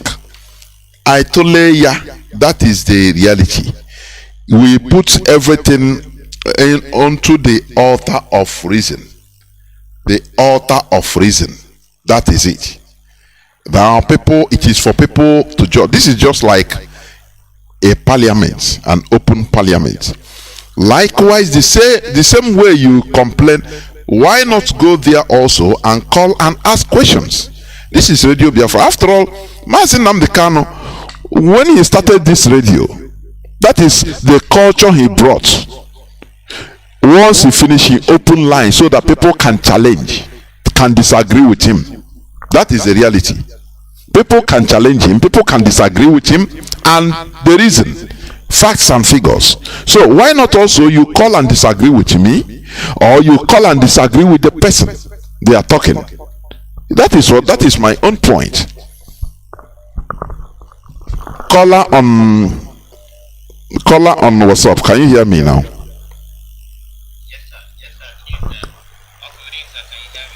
Welcome to the program. Please go on. Thank you. Uncle, please, I want to ask you and mommy question. This thing really trigger up annoyance in me in the bus today, which I do not want to involve again next time, because it's paining me that the introduction of Western education called English language, as I can put invited common need, has caused a lot of trouble to our people. Why I'm saying this is this amalgamation report. I want to appeal for either you and mommy out there, or maybe the DOS should allow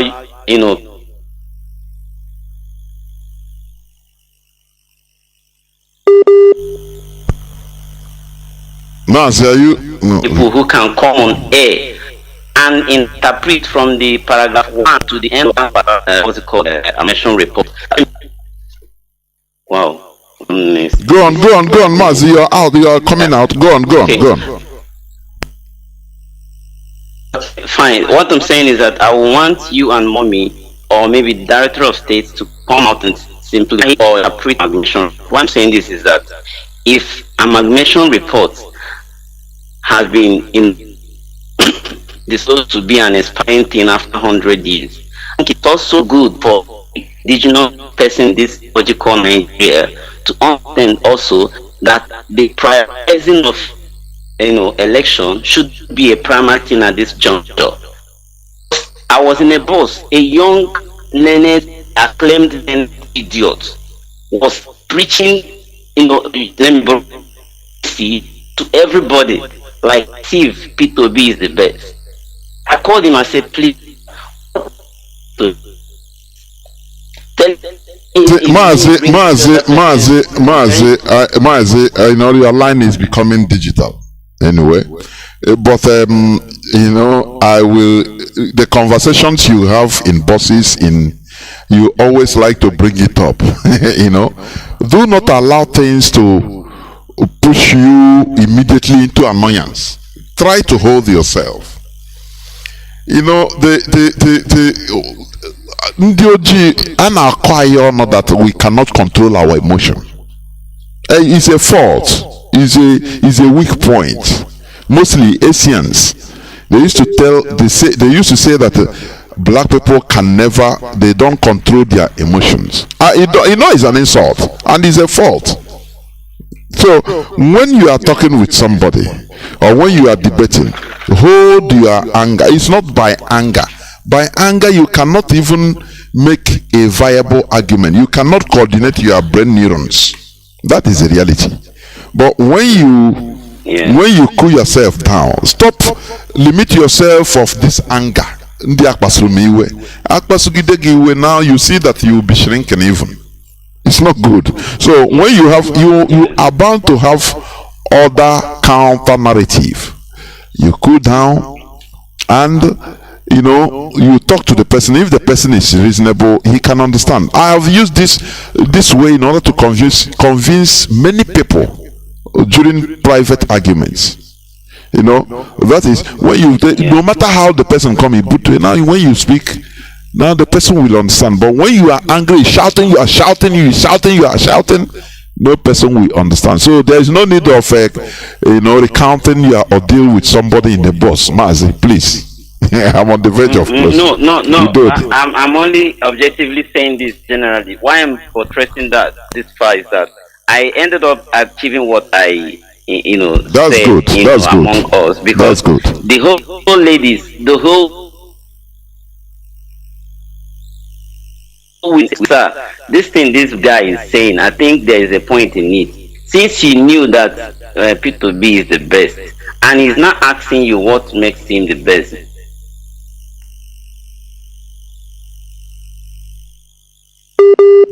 Mazi, I think he would have and he said, so what I'm saying is that at the end of the day, the youth need to be, exposed to what's made of this amalgamation report.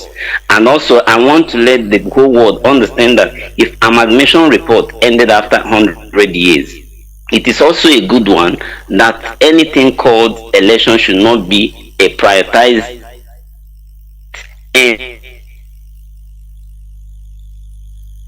We should go out and find out where our problem is and solve it than coming to tell me to lose the election. Thank you, sir. I love you. Bye. Mazi. Thank you very much.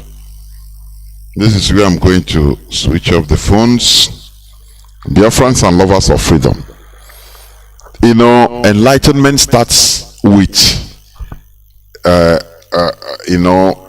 preaching ideology, preaching it, laying it to people's views and hearings. You understand? Now, when people, why do we gather here? Because we heard what our leader Mazi Nnamdi Kanu have been saying, and we found out that it is truth. So that is what Raleigh does here. Speaking, talking, somebody speaking, putting out things, and we saw that no matter the language, no matter the way this man is talking, the insults, everything, but what this man is saying, the bottom line, basically it is truth. That is it. That is the only thing, because he put it out to us, the people, and we had it, and we researched, and we found out that it is true, and we followed it. That is the same way what we are doing. I used to say here, you shall know the truth shall set you free. According to Bible. It's true.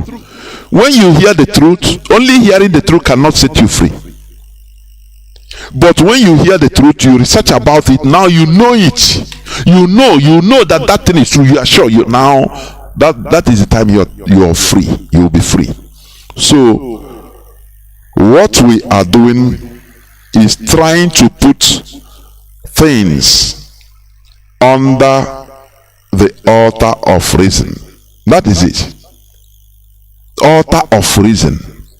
So when you call, for example, you call me, you call when the lines are open, you can debate, you can disagree. No, not just disagreeing for disagreeing's sake. No. You say why you disagree with reasons. Now we debate. That is, a very good debate. A building debate that builds.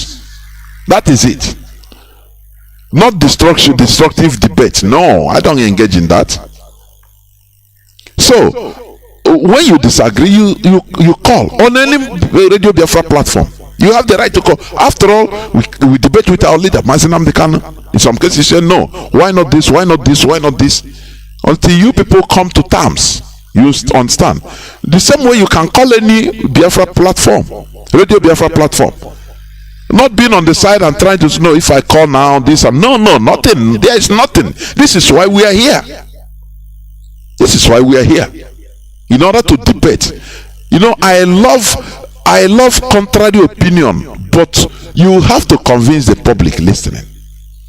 You'll be ready if I ask you a question, you answer. If you ask me, I will answer. Now we make our submissions. Now people will hear and people will start calling. That is it. That is my own point. So Biafra is our religion.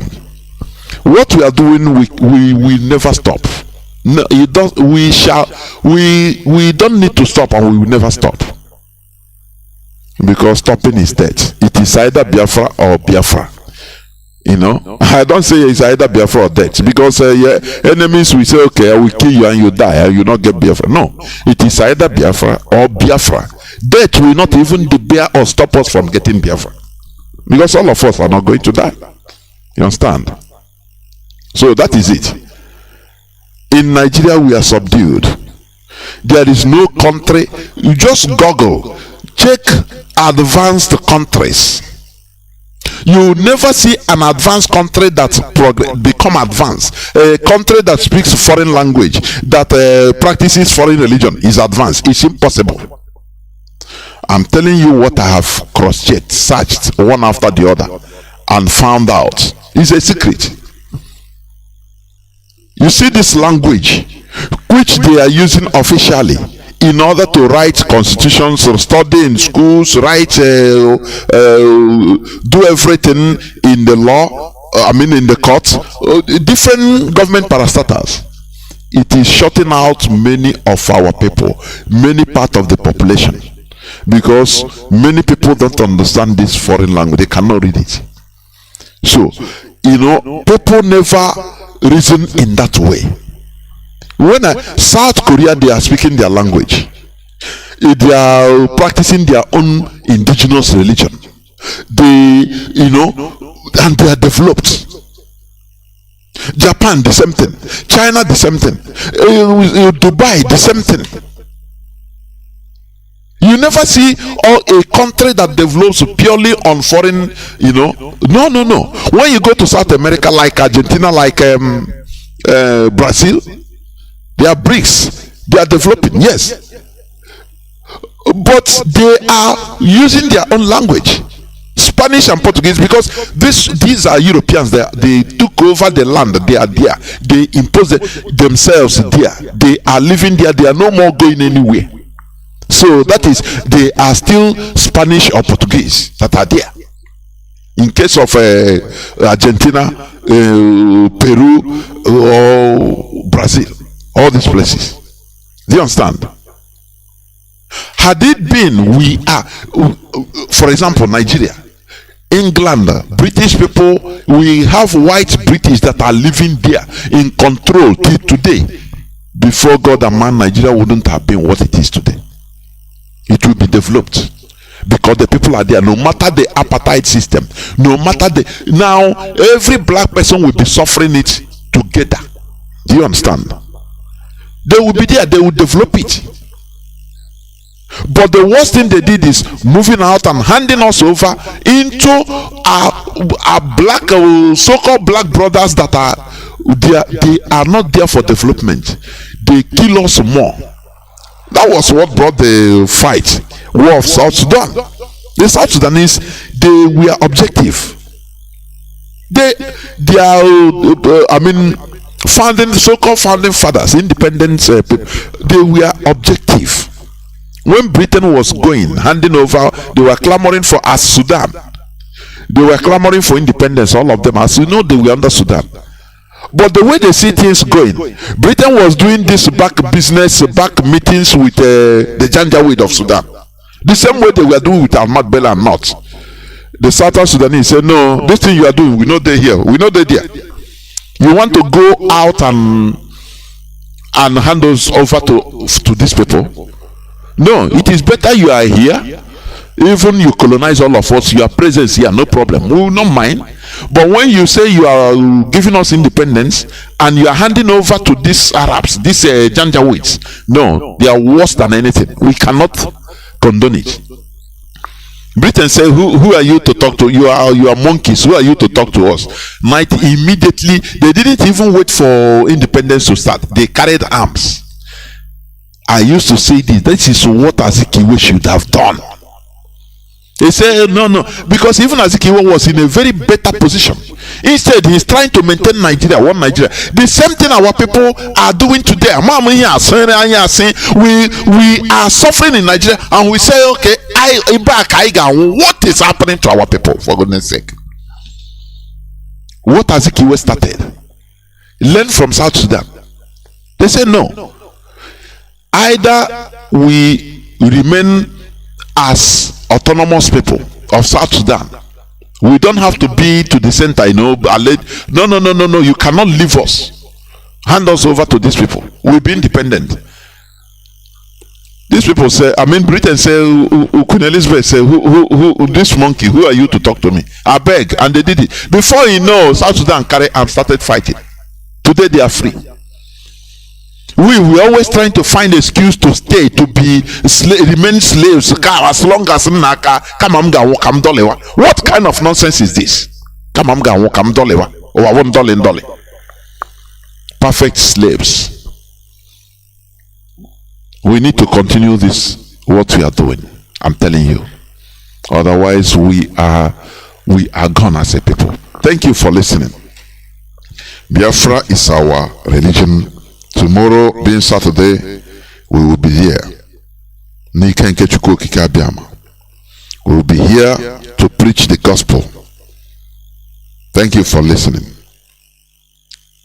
From me, Mazi Jonathan Chinedu, from here, it is simply good evening.